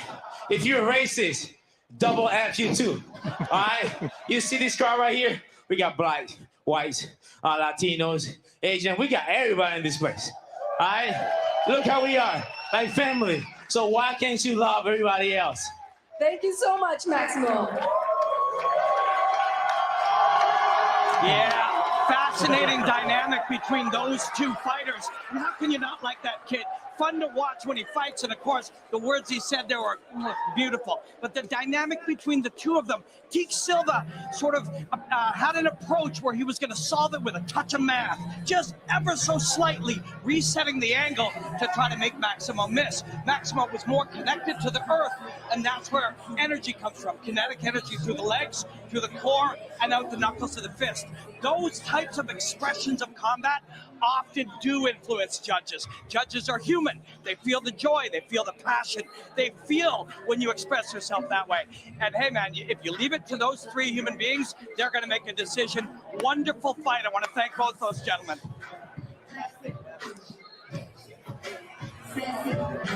Thank you, Robin Black. Mike Perry in attendance tonight. Blackton Mike Perry enjoying all of the action here from Karate Combat with his family. He will be a guy who would say, "Oh, if fighter falls out right now, I'll jump in." Absolutely. I'll take it on 10 minutes notice. Yeah. Guys, let's have some thoughts on that fight. Maximo Nunez, extremely confident, but, you know, he had a lot of support here. I mean, that's got to help, right? It's got to help, but that's what George said before. You know, it can also backfire because some people, they feel it's too much pressure and then they underperform. So I always like to be the underdog. That's always what I like the best. It's like at the beginning of the fight in Vanquish, you know, I was always the underdog. And then suddenly when you start getting better, all eyes on you, and it's a little bit more pressure. It can make you fight with emotion. Could be a good thing, could be a bad thing sometimes. Emotion are good when you're exhausted. It helps you push through it. But especially in the beginning of the fight, sometimes emotion make you commit too much. So it could be a bad thing. Now, obviously, you know, we know all these fighters really want to go away and learn. If you guys were going to give Maximo Nunez a little bit of advice here on how to improve even further after a successful debut, what would that be? Well, doing what he said he was going to do, use more feints. That's what I would do.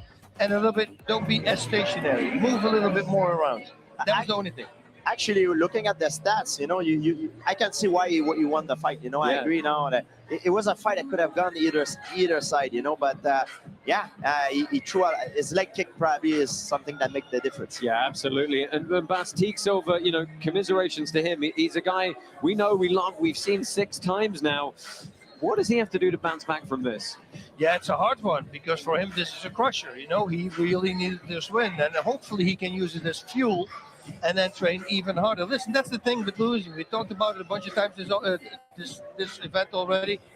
If you take it the right way and you use it and you work on your defects, you're going to come back as a stronger fighter, and that's hopefully he does that. Well, I think when you lose, you gotta also try to reinvent yourself. Find out why you lose and identify that mistake, what you did wrong, and never ever do it again. Absolutely. We've got 3 good fights in the book, 1 more coming your way, and then we're going to move on to the 4 bouts at the top of our main card. Stay with us here at Karate Combat for more action from the pit.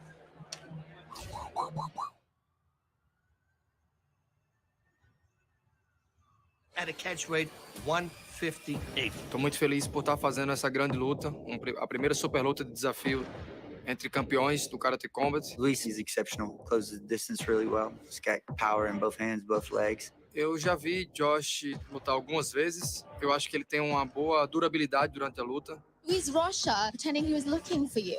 Josh! Are you also looking for him? Yes, I am now. That's why I came to town. He was looking, and so I'm here. Josh! I want your belt too. If that's really what you're looking for, and I'm all with you. We'll go. Let's go, champ. Eu não preciso de 5 rounds. Eu preciso de um momento. Um soco ou um chute. Meus golpes são fatais. I want to see what he looks like when everything goes wrong, because I've been living in that for a little while now. I will beat Josh. We're going to go to war.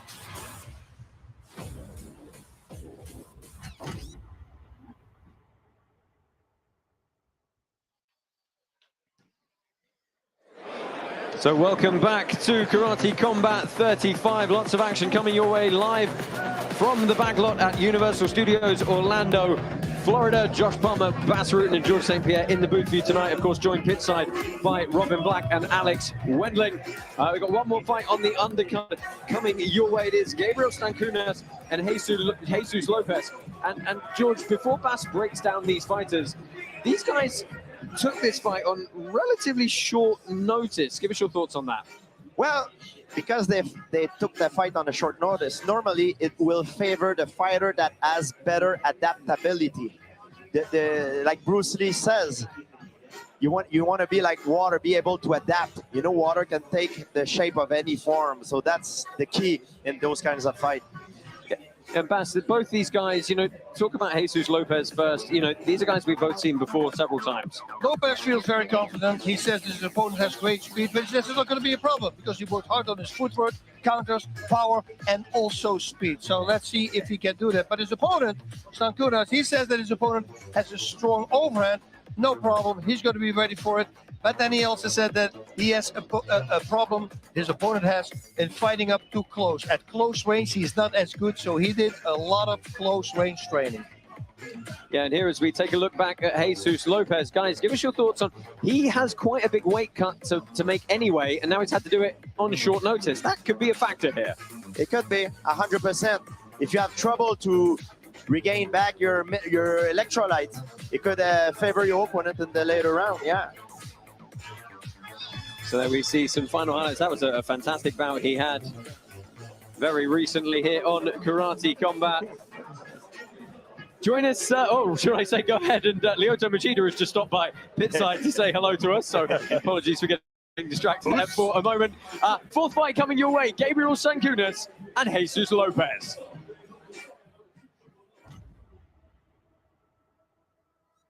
My name is Gabriel. I am from São Paulo, Brasil. Minha trajetória dentro da companhia, eu estreiei bem, estreiei com vitória. É mais um passo dentro da minha trajetória, criar a minha história. E eu acho que essa vitória vai ser muito importante para mim. Mi nombre es Jesús Pocarcaja López, soy de Perú. Esta pelea ha sido llamada a último minuto, pero nosotros siempre estamos listos. Y bueno, es momento de sacar a la bestia. Nosotros venimos a ganar.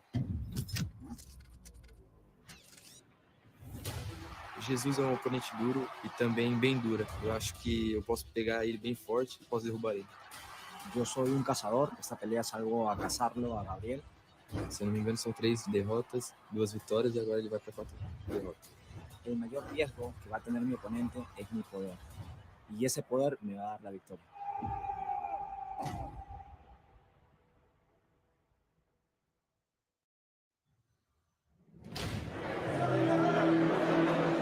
In the blue corner, Jesus, the Beast, Lopez.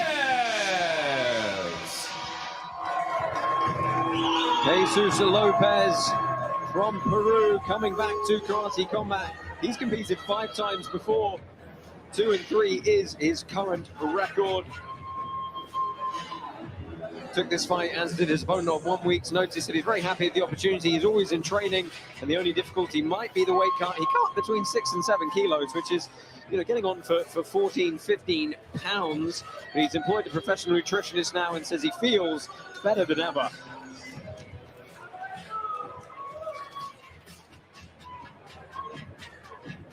In the red corner, Gabriel Stankunas.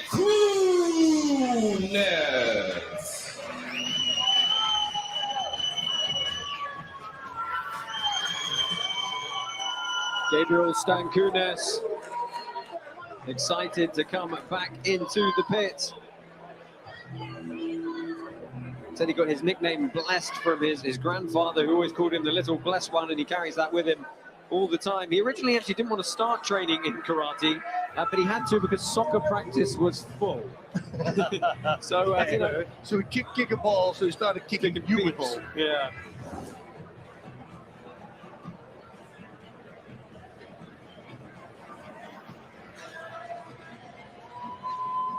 Turn take for this one, the Beast, Jesus Lopez in the blue corner. He's the older statesman in this one, 11 years the senior of his opponent at 34. He's got that experience advantage as well of 2 and 3.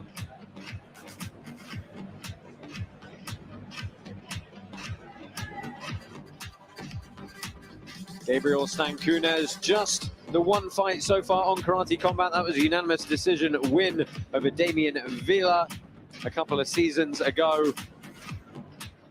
See if he can stay undefeated here in the pit.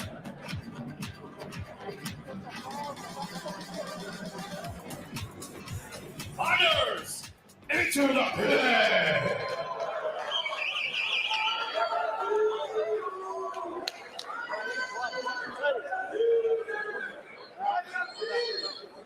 This is going to be an explosive match, I have a feeling. Both these guys love the brawl. Our referee, Wayne Spinola, gets us underway.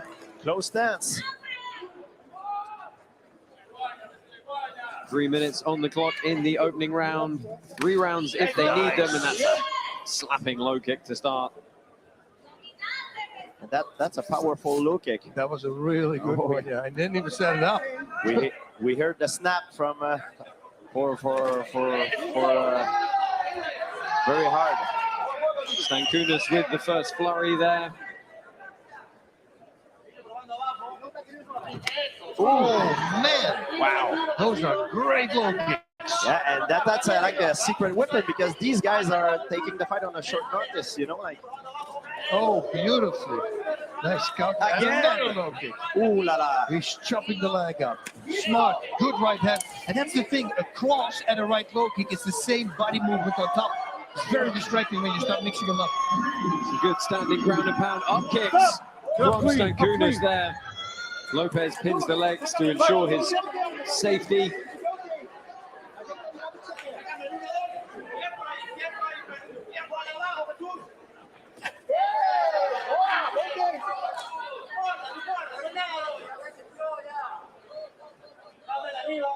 Stankunas tried to blitz in as the Lopez throw the kick. Not sure if it's a good strategy, you know? Because see, if I look at the power of those kicks, you might not want to trade a kick for a straight right, you know? Yeah, and the problem is also if you move forward and your leg muscle is relaxed and you get hit at that moment, that it could be a one kick knockout to the leg. Stankunas motioned as though that kick did not land that hard, but it certainly heard it from up here in the booth. Yes. Most of the time when they motioned it wasn't hard. It was hard. It was hard, yeah. Some good feints there. Look at that. Superman. Yeah, twitch of the right hip into the Superman punch. Superman punch, something you know a little bit about, Mr. Yeah, St. Pierre. and you know, that was very smart because Lopez knew that he did a lot of damage with his kick, so he faked to go for the kick and went with the straight rear hand Superman punch. That was a very nice try. Those low kicks. I mean, this one you didn't even hear. That means was completely with the shin. Oh, beautiful right hand. Now Lopez, he changed dramatically since his last fight, right? He looks very sharp. Nice work from Stankunas there, but he got taken down. Look at me. Ground and pounded just a little bit. 20 seconds left in this opening round. After that, he caught the leg, then he should have done that low kick. And now we're at the end of the round, guys. Now when the round gonna finish, they're gonna go back sitting on the stool, which is very hard once you get kicked like this in the leg, to stand up after being sitting down for a minute is gonna be very hard. Well, now the real damage, we will witness how those leg kick has affected Stankunas once he stand up from the stool. So Stankunas takes the stool there. You see him on his camera. Sit up more straight so you can expand your belly for breathing, Stankunas. Getting lots of good advice from GSP and Bas Rutten here. Here's the replays. There's some good kicks to the body from Stankunas, but he did have to deal with some ground and pound here from Lopez. And Lopez, ooh, nice clean one. Lopez tagged Stankunas with a beautiful left hook that brought him down.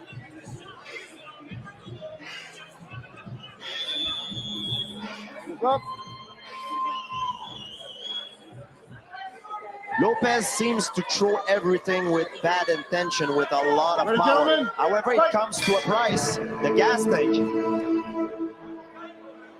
Karate Combat 35 is brought to you by Manscaped, the right tools for the job. Use code KC20 for 20% off.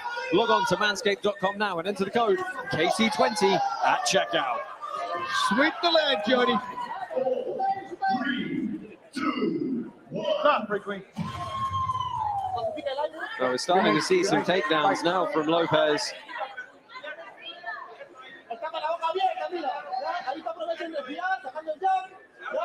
Oh, he's switching stance. Maybe an indicator that his leg is hurt. There certainly could be that big body kick coming up from Stankunas again.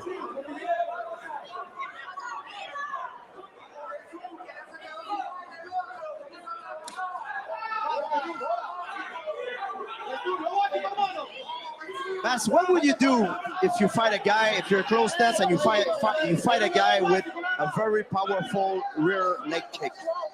You know, my stance is a very hard stance for to low kick me because I'm standing a wide open stance, put my shin right in front. I just have to lift my leg 5 inches and he kicks shin on shin with the hardest part of my shin.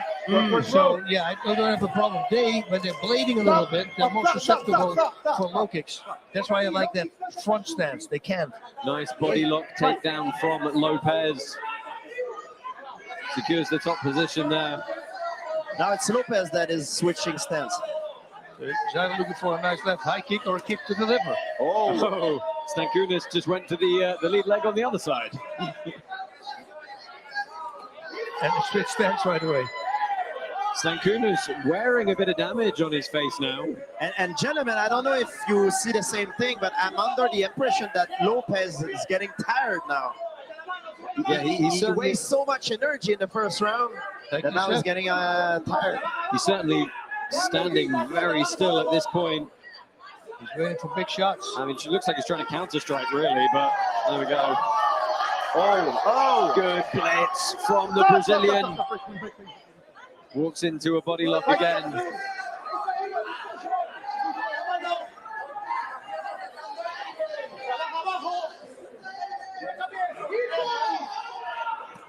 Yeah, he definitely don't have the same mobility and the same level of energy now. Yep.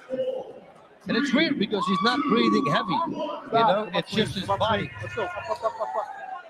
Oh, so a If I little look at his slow goal. to get back up here. Oh, that looks like a bit of... the way he just fell back also. Yeah. Yep. 10 seconds. You said it. If we're on number one, it comes with a price. So, final 5 seconds here. Stankunas again coming forward. That left kick again to the body. And they're back up to their corners. Start very, very strong, but let's not forget that he took the fight on a short notice as well, you know? Well, that's it. Both these guys did. So, really, cardio is going to take a pretty significant role here as we move into this third round. We talk about the weight cut of Lopez. That could be a major factor in of the reason why he's getting tired right now. Yeah, absolutely. Nice little uppercut shot there that Stankunas just ate as he walked in. That was right at the end of the round when Lopez was you see the kick there. What's Stankunas got to do in this third round? Just more of the same? I think he needs to move away from the rear leg of Lopez. Lopez's bread and butter is his rear leg so far in the fight, and he needs to attack. You know, move an angle out from towards the outside. Let's round, Joe. Let's work hard. Ready? Fight. Well, let's see who's got the better cardio here and who wants it that little bit more. Third and final round is underway here with 3 minutes on the clock. Gabriel Stankunas in the black trousers, white trousers for Jesus Lopez, who lands a good takedown there. He's had lots of good takedowns, but the story of the fight has really been the low kicks of Gabriel Stankunas. Fight. Lopez. What? It's the dangerous game to play with Lopez. If you stay in front of him like this, he's gonna kick your leg.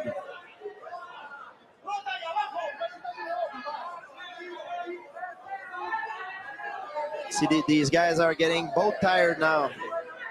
Yeah, a lot more static. Good leg kick from Lopez there. Oh, and that's a big right hand over the top. Oh, knees.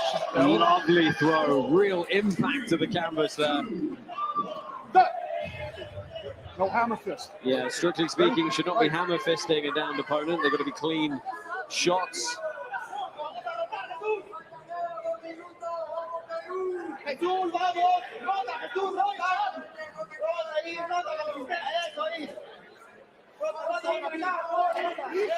Oh, work for it, work for it. Stop, Again, break just clean, back up, stop. definitely the fatigue setting in here. Oh yeah, and both sides now. Jesus Lopez fighting in his chance for a better wedding. Congratulations to him as he got engaged recently. He's going to be getting married next year to his fiancée, Lucia. Nice. So they are regular people. Stop, no double leg. Get up, get up. Oh, and very slow back to their feet here. Yeah, well, that's gassing. That's literally now all your oxygenated blood going through your breathing muscles. That's why it cuts it off on the legs. Again, It's literally it. lovely body kick from Stankunas.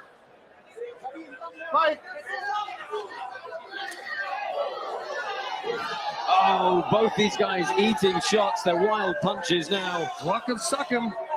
That's what they're doing. Oh, big right hand from Lopez. Following with the flurry. Will he finish it? 40 seconds Will left. he We're going finish to get it? our first stoppage of the night. First knockout. No, that's the 5 second. But wait, there's more. Oh, and he eats the right again. Lopez bundles him back down to the ground. Good 5 body second check. count coming in. Right at the end of the round. We got 20 more Will he seconds. finish him? He's just got to go forward, throw this right hand again. It lands one more. Lopez and Stankunas throwing everything at it. The man from Peru really turning it up here at the end of the bout. Final 10-second count is coming in. Maybe not one more chance. Oh, again. And Stankunas can just not stay on his feet here, and that is the end of the fight. And both of them are going to get a very well-deserved breather. Wow. What a great finish. That was awesome. Great fight. But just when we thought they didn't have anything left to give, they gave it all they had. But you see how much more you can do, your body, which you don't think. As soon as you connect, suddenly all the power is left, right? It's funny how that goes. We can do 100%. so much more than we think. Guys, I don't really want to think about it, but what happens if they have to do a 4th round? That's going to be fun for us. That's going to be a walk and suck because then they're going to swing for the fence. Let's take a look at some of the replays from that 3rd round here. Talk us through it. Honk, kick to the body, nice catch. That will make you cough up along or something, you know, if you get thrown on your back like that. That will hurt you in the stamina department. Look, Lovely move with him on takedown. top. And this was right at the end of the round. Oh, he went to throw a back fist, Stankunas. I did it in Thai boxing one time. I dropped him though with it. Both guys were completely exhausted. Look, that's an Instagram moment right there. That's brilliant. Yeah, Lopez really turning those knuckles over at the end. We have got a decision, and we're going to go down into the pit to make this one official. Your winner in a unanimous decision in the blue corner, Jesus the Beast Lopez.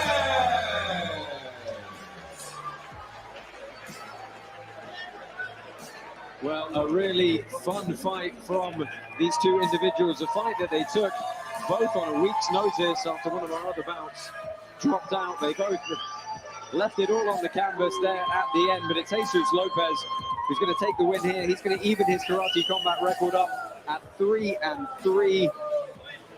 And he is heading up pit side to get a word with Alex Wembley. I'm with the winner, Jesus Lopez. You knew your opponent was tough, but did you think he was that tough?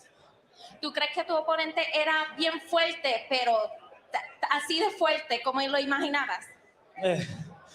Para mí ha sido un honor estar acá. Gracias al oponente que hemos dado una guerra. Yo venía buscando el knockout y es de los duros aguantar el golpe. So he's honored. I'm honored that I'm here, and thank you to my opponent for bringing a war. And that's what we got. We came here for. We came for a knockout. And both of these gentlemen took this fight on a week's notice. How good does it feel to know you got this win on a week's notice? ¿Cómo se siente ganar después de una semana de saber de tu pelea? Se siente muy bien. Quiero dar un mensaje a todos mis alumnos del Dojo Kikatsu. La suerte no existe. Las oportunidades llegan para el que siempre está listo. El que entrena siempre para uno mismo, no para una competencia. Así es el artista marcial, así es el karateca. ¡Vos! It feels great, but I want to send an important message to all of my students back home. It's not about luck, it's about opportunity, and the opportunity come for those who are ready to fight, to always keep fighting. The lesson here is if you stay ready, you don't have to get ready. Everyone, Jesus Lopez. And for more analysis, here's Robin Black.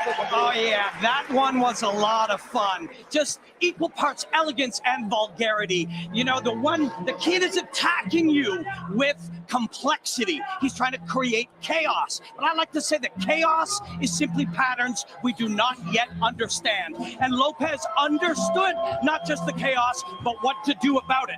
He responded with simplicity, rear weapons, straight strikes, takedowns. He tried to beat complexity with simplicity, and he succeeded.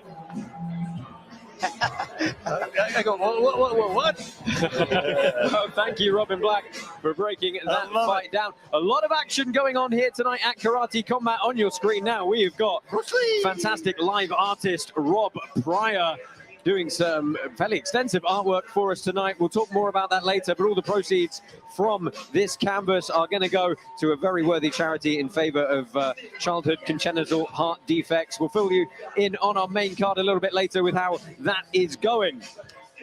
Guys, fourth fight on the undercard in the books, Stankunas and Lopez, turned into a real war in the end.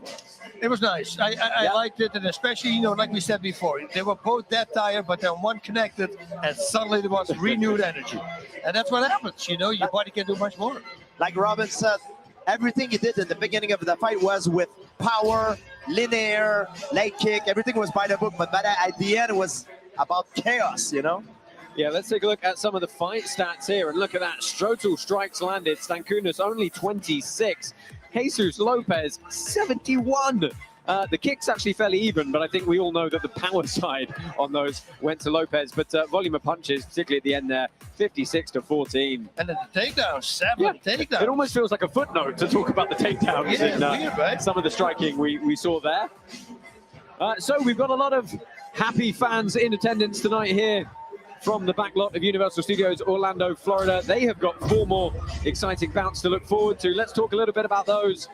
We've got at the top of the main card, of course, Luis Roca, our lightweight champion, taking on Josh Quayhagen, our welterweight champion. Bass, we're going to talk about that more later, but it's just exciting, champion versus champion. 2 guys who put on some fantastic performances so far. I love it. You know, Rocha also, he got beat by Scrivers at the time, and Scrivers looked like the most dominant guy we ever had. He was steamrolling through everybody, and every time after the loss, in every win that he had, Rocha was shouting, I want Scrivers, I want Scrivers. And I go, be careful what you wish for. But he says, no, I'm going to knock him out. I'm going to knock him out. And everybody goes like, yeah, because nobody was able to do it.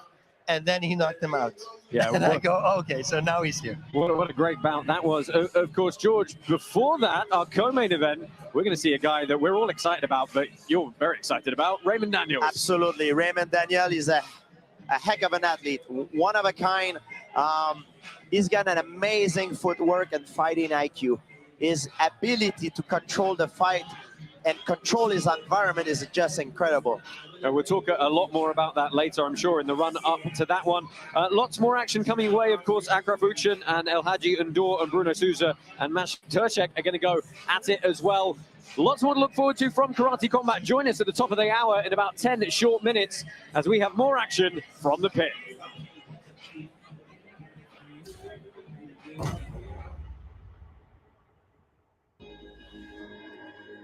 I live, train, and preach in small town Lake Charles, Louisiana.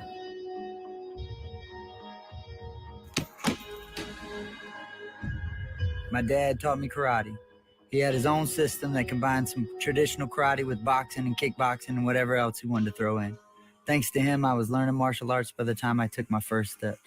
A couple years ago, I retired from MMA full contact.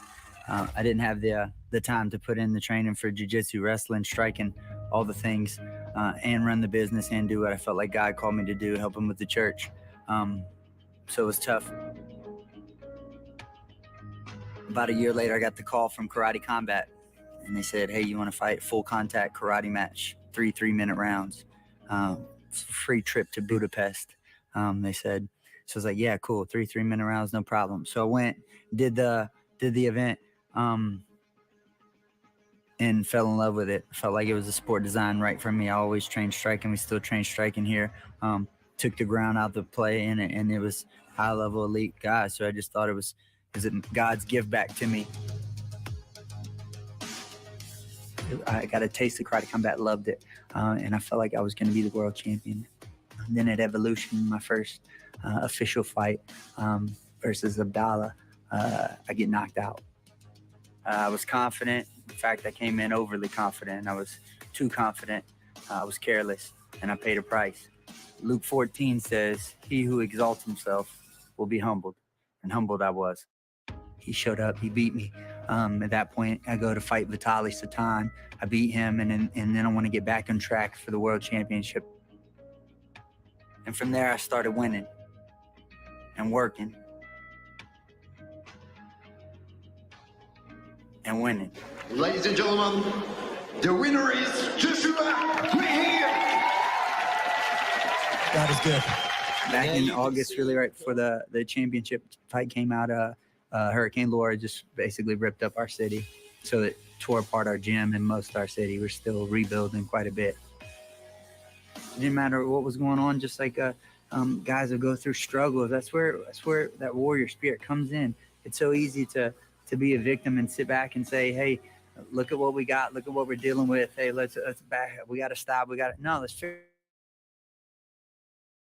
it out. It has been tough and it's been a struggle, but and we kept going.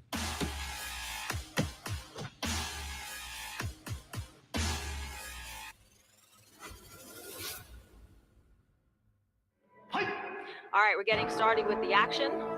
Both fighters step towards the middle of the pit. There he is, moves forward and throws a counter right. Beautiful right straight. Yeah, his counters are really good. Oh, hands up. Nice parry, nice. Oh, how do you know? I saw he started to slow down. Hagen again tags him a couple of times with the right. And even that right kick from Gustavo didn't go anywhere. Here. Oh, yeah, because he went to work. He doesn't have the punch to finish it. He's so tired. And look at them. They're going to swing with whatever they've got left all the way to the bell. Oh, hands up. Nice parry. Nice. Oh, how do you know? I told you that was going to happen. He's out. He's not getting up. He's out. He's out. That's it. Yeah, he's out. Did you see? That's for sure, yeah. But at least that's a bruise. You don't want the muscle to block up. Look at this. Oh, great surge from Quihagin, getting his 5 seconds to rain down punches. You know, 2 more rounds after. Oh. Look at the against the right straight to the body, left to the head, and he let it nice. Again going to the body. Oh, and Jerome Brown starting to struggle here. Yeah. Yeah, and Quihagin should step back a little tiny bit because he cannot push himself out. And that's it. That uppercut has done it for Josh Quihagin with 20 seconds. You're down. Nice right hook there. Body shot again. Quihagin is all over the place now. Quihagin is not wasting anything here. He Not just has giving to- Gustavo a chance. He just has to watch out that he doesn't get hit with a lucky shot. Yeah, because he went to work.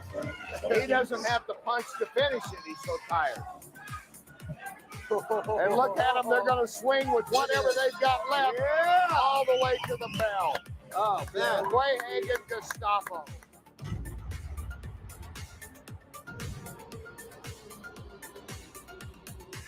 Luis Roca is truly a karateka. He's a karate fighter and one of the great karate fighters. You see it in the way that he moves. You see it in the way that he expresses himself. Minha maior satisfação pessoal é o título mundial. Rocha is a very dangerous fighter. He's got the stamina, he's got the power, he's got the technique. Everything is there, and he's got the heart. Luis only lost against Edgar Skriers for the title shot. He was defined by that brutal loss. Esse cara tem o meu cinturão. Roca was embarrassed after this fight. He said, this will never happen again. And it actually never happened again. He won his next 4 fights.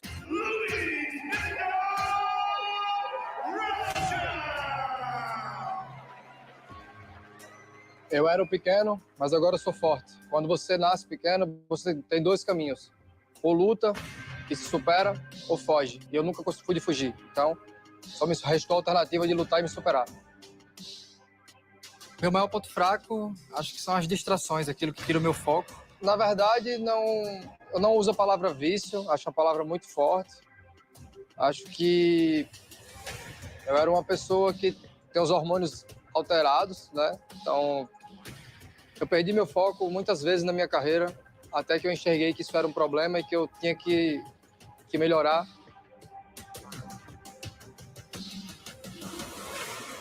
Minha namorada Luana foi muito importante nesse processo. Nós começamos o namoro em 2015, fomos noivos. Quando a gente começou a relação, ela ainda era estudante de medicina.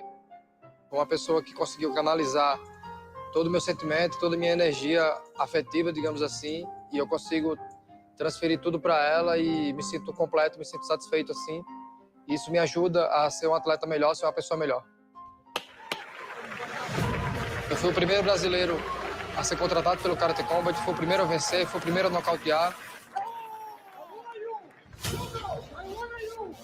I saw him train against Patricio Pitbull, and boy, he did really well.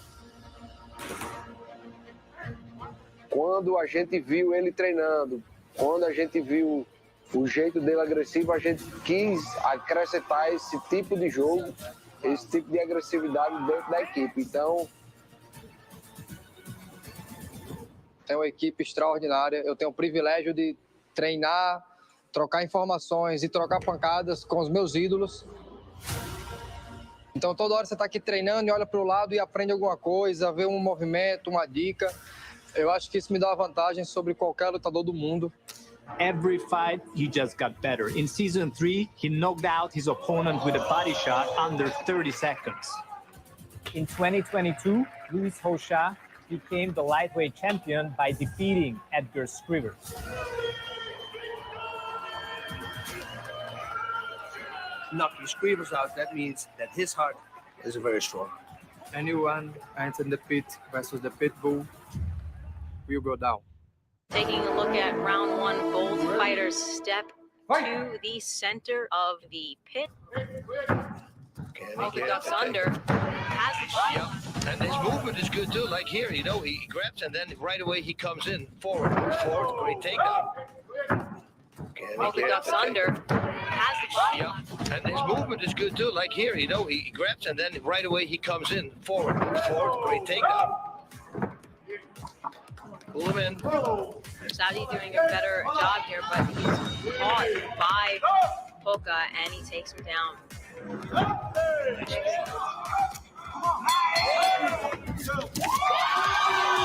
Marty immediately for Trent, so that's a big takedown. Oh, and well, and Roka raises his hands in the air. He 20 seconds of this round. Yeah. And Janchuk also, he said he prepared for several combinations that they will work. Oh, that's a huge lubricant. body shot, and that is the fight. Luis Rocha is walking towards a camera at home.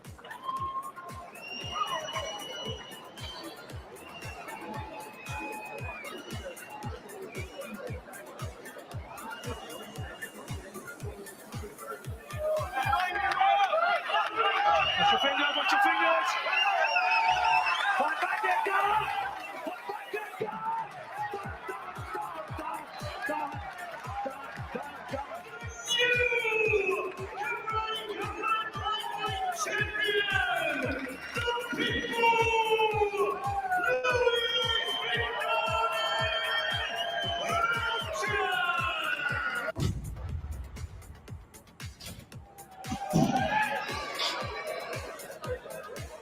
Hello and welcome back to Karate Combat 35. We are live from the backlot of Universal Studios, Orlando, Florida, for more action from the pit. We've had a fantastic undercard. We've got 4 more big fights coming your way. Let's go ahead and take a quick look at the main event coming up later tonight.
Yes, we are back with an electric cloud here at Universal Studios.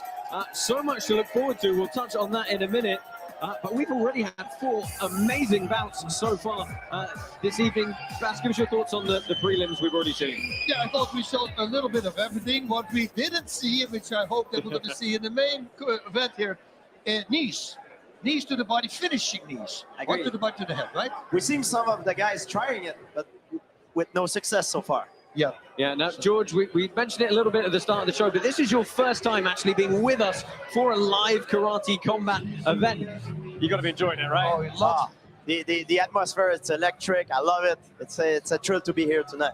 Yeah, and not just because you're with Bas and myself. No, but he was already, but before he was talking, he says, man, I'm so happy to be here. It looks so badass, you know. So, yes, I know. And you remember when I made the call to you, when I said, hey, George, they want you at Karate Combat. I texted him, and he calls me back. He says, dude, I love it. I've been watching it already. So, yes, sign me up. Well, of course, this is your first time here because you've been a little bit lost here and there, making your way here. Let's go ahead and take a look at how we found ourselves in the Karateverse. It's okay. That dojo idea you had, I think you can open up 100 in the next year. 100 dojos? 100 dojos, That's yeah. cool. Whoa, hey, look at this, free Bitcoin. Wait, boss!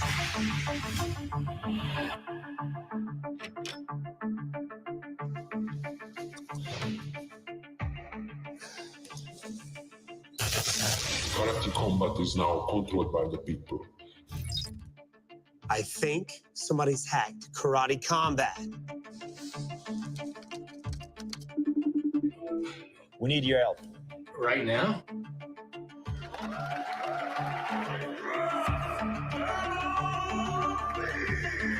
Look what I can do, Josh. Look at this, look at this.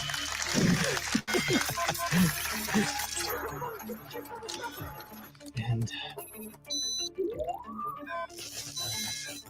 Hey, you sicko! Where's Adam and Bas? Bas and the rest of the crew are fine. Karate Combat is controlled and ruled by its founder.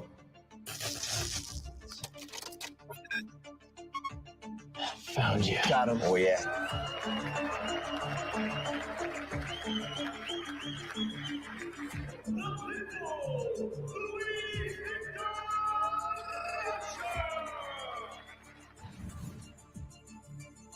What?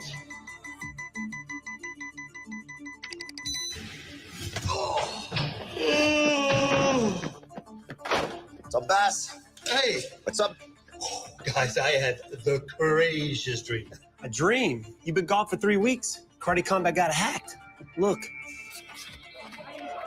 So those fights were real. I mean, Yeah. Hoja versus Screevers. Oh! Screamers gets dropped!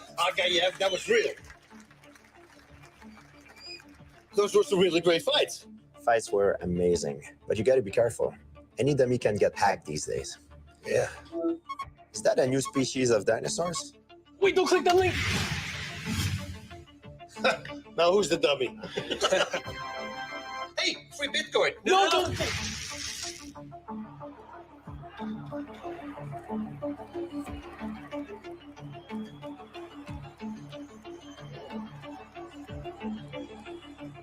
Yeah, where is George? I thought he was going to be here. He can't hear us. Can we focus on the fights, please? Can you be quiet? He's very afraid there, all by himself in the Karate Universe. Well, let's hope he finds his way out for August 27th. And what if a dinosaur comes?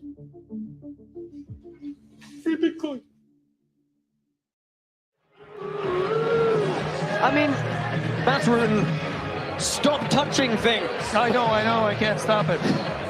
I mean, George, you were lost in the wilderness. I know, we're so immature, you know? We're like babies, you know, like touching everything. ADHD, dude. It's all over the place. Can't stop, can't handle it. Like now, I'm touching everything the whole time. It's just me. Well, it's working out okay. You got to say you got some great fights. Especially when it's Bitcoin and dinosaurs, you know? We can't stop it. He got T-Wrecked.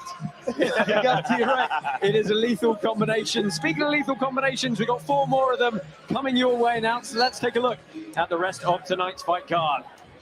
Shut up, that's ready. So top of the bill tonight, of course, it's champ versus champ. Luis Roca taking on Joshua Quay Hagan. Franklin Mina is going to step up and take on one of the all-time greats in Raymond Daniels, making his Karate Combat debut. Before that, really nice heavyweight rematch. They're going to settle Achraf Uchan from Morocco taking on Senegalese-American El Hadji Undour. And before that, we're going to see Bruno Souza taking on Maciej Turczak. Of course, it wouldn't be a Karate Combat event without some verbiage from Robin Black. How about we ask him about the 4 fights on this card? Oh, come on, man. This guy keeps on talking, right? Okay, wait. What if we do it 1 minute? 1 minute. In 1 minute. We give 1 minute and that's it. I like that. We'll limit him to that. Robin Black, 1 minute of your best insight. 1 minute. Sensei Bas Rutten, it would be my honor and privilege to accept this assignment. Hit me with a minute. All right, we have lightweight starting it out. 2 traditional karatekas, born and bred. Bruno has the additional pressure of Sensei Machida being here in the house. And Magic, this man has 100 full contact Kyokushin matches. These 2 men, 200 plus pounds. Their first fight was a dynamic beauty fight fest as they exchanged in the center of the pit. Fight of the night that night. Black Magic is a high impact fighter. He wants to get this one back. Yes, sir. Raymond Daniels. This man bends time and space to manipulate himself and land his weapons. But Mina is going to be somebody who is here to stop Raymond Daniels. Raymond makes art, but Mina wants to be the artist here tonight. And our main event is champion versus champion. Quay Hagan, man, that kid can move, but so can this man. This is a dynamic fight. Oh, baby, let's do a Karate Combat 35. 4 fights in 1 minute. Oh, baby, yes. Thank you. Enjoy the hostilities, my friends. I think next time we need to make this harder, 45 seconds before fights. Oh, how with that? So you got the rundown there for the 4 fights coming up. Of course, the first one coming your way is Bruno Souza taking on Maciej Turczak, and this is a really interesting clash of styles. And George, I'll come to you first. Bruno Souza, he's making his debut tonight. He's just come away from fighting in the UFC, but he's got a lot of pressure he's putting on himself tonight because his Sensei Machida, is in the crowd. Oh, I agree, 100%. He's got a big name to carry on his shoulder, you know what I mean? But you need to take the fight like it's another fight.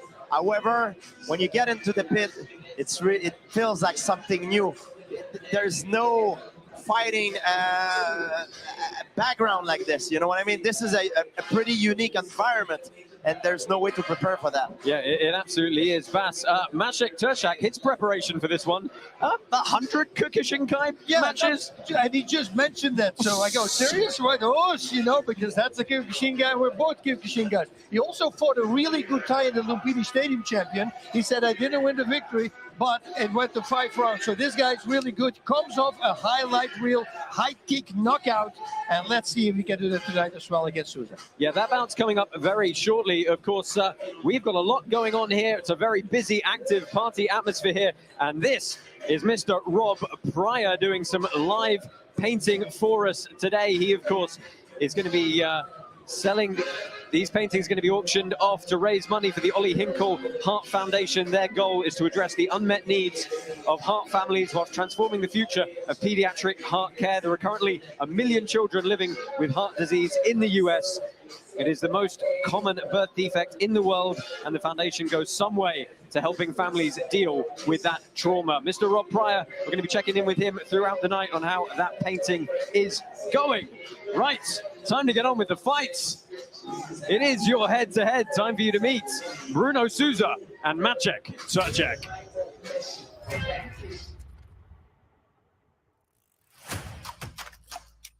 I'm Bruno the Tiger Souza. I'm from Brazil. I grew up in Belém, the same city that the Machida family are from, and that's where I started karate with the best.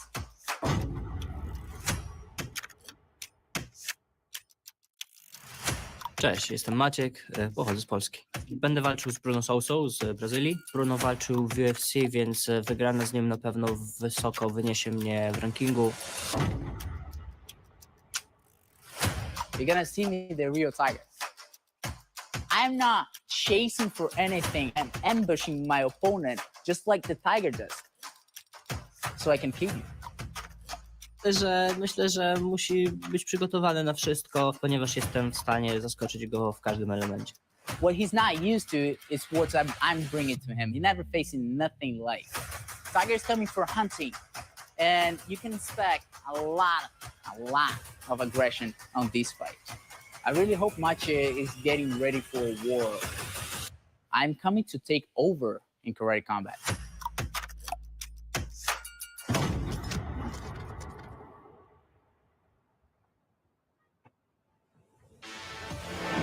This is your main card in the blue corner. Marcek, the Karate Kid, Turchak. Well, he's not a kid anymore, though. No, he is grew not. up. Maciej Turchak coming to us from Poland, making his debut here tonight, 27 years old. We touched on it earlier, 100 Kyokushinkai bouts. Also fought in Lumpini Stadium back in 2019. He hails from Lomja, about 100 kilometers away from Warsaw, so a fairly lengthy trip to get here, but very excited to see this young man make his karate combat debut. And in the red corner, Bruno the Tiger Souza. This is an extremely worthy debutant himself, though. Bruno the Tiger Souza, originally from Belém in Brazil, now living in Torrance, California. He is a protege of Machida Karate. He's fought in the UFC before, has a 10-3 overall pro MMA record. He said he's had an excellent training camp, nothing too different for him, but he knows that with these 3-minute rounds, he's got to be very, very active, and this fight really is a sprint.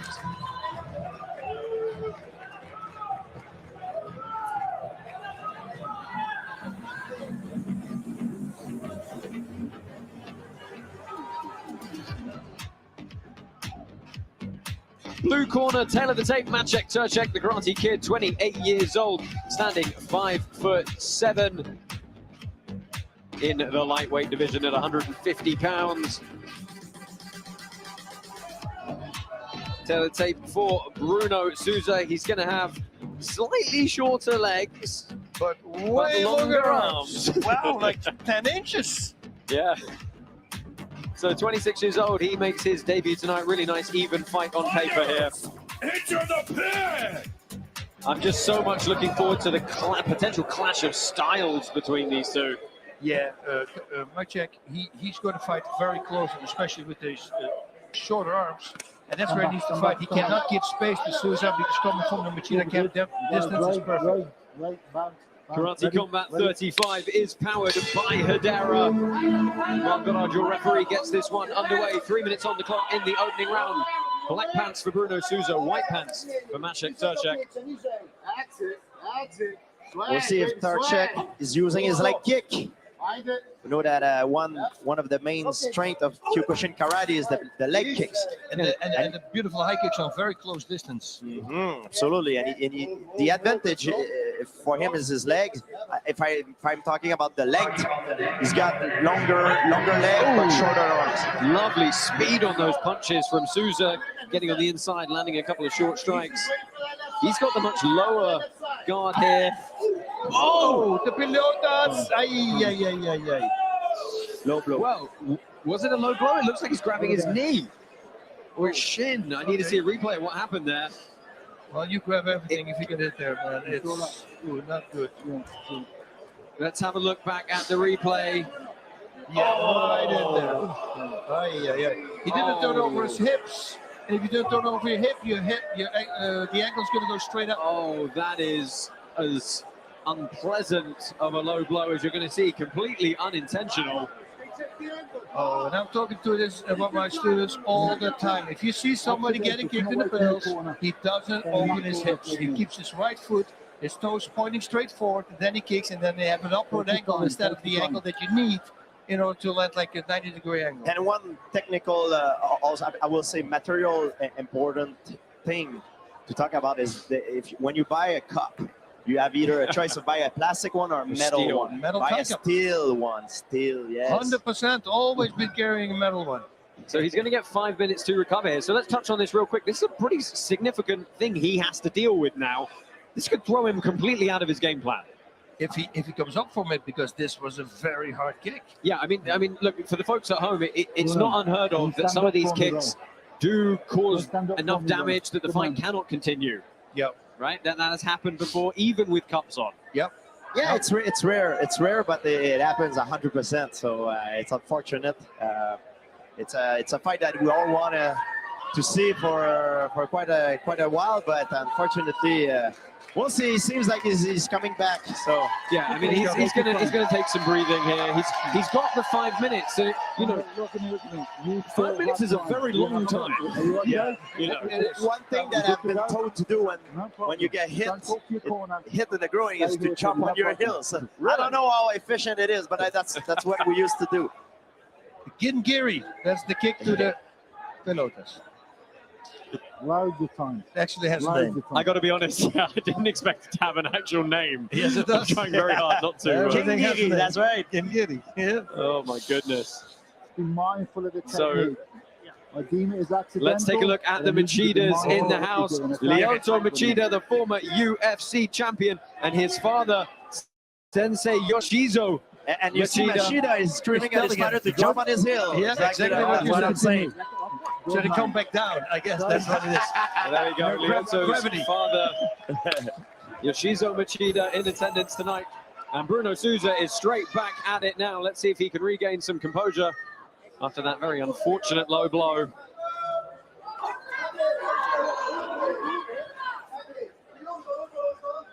Yeah, there's definitely a wingspan advantage to Bruno Souza. You saw it briefly when he flared his arms there. And like I said, great at distance, a nice one there. Beautiful. Yeah, this is one thing we perhaps expected with the MMA background of Souza. The clinches are probably going to be far more in his wheelhouse. Absolutely. It's a big advantage that he has. He knows that if he comes close to his opponent, he can always rely on his superior takedowns ability. And also what happened, it will make his opponent worried about something else than his strike. Yeah, does he really want to have the range that close to use some of his Kyokushinkai style? Yeah, it's a big it's true. It's a big dilemma that he has now, because if he's in close range, his opponent Souza can grab him and just put him down. That's some nice feints from Bruno Souza there. I love it when people feint, and also I was thinking that, you know, Tercek, he wants to fight close, but close by, knees to the head are favoring Souza.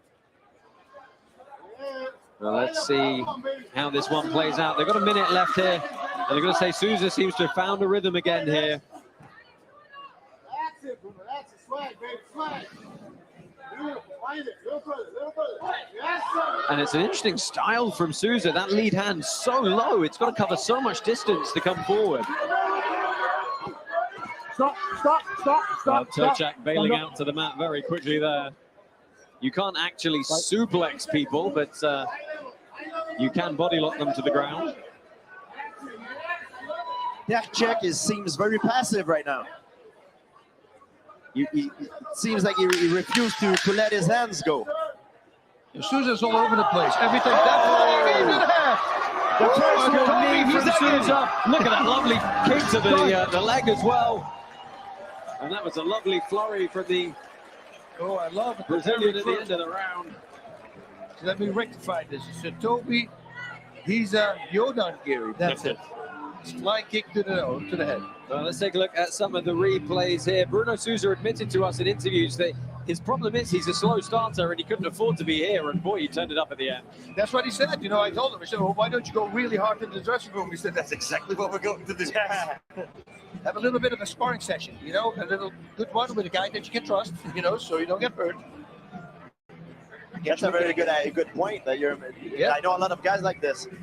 They want to start the fight already on their second win. That's why I do. People freak out. I do 10 rounds in 2 minutes, full power on the time pads in the dressing room. I go in with my second win. I hate the dip. I had it one time. Thankfully, I still pulled up a victory. But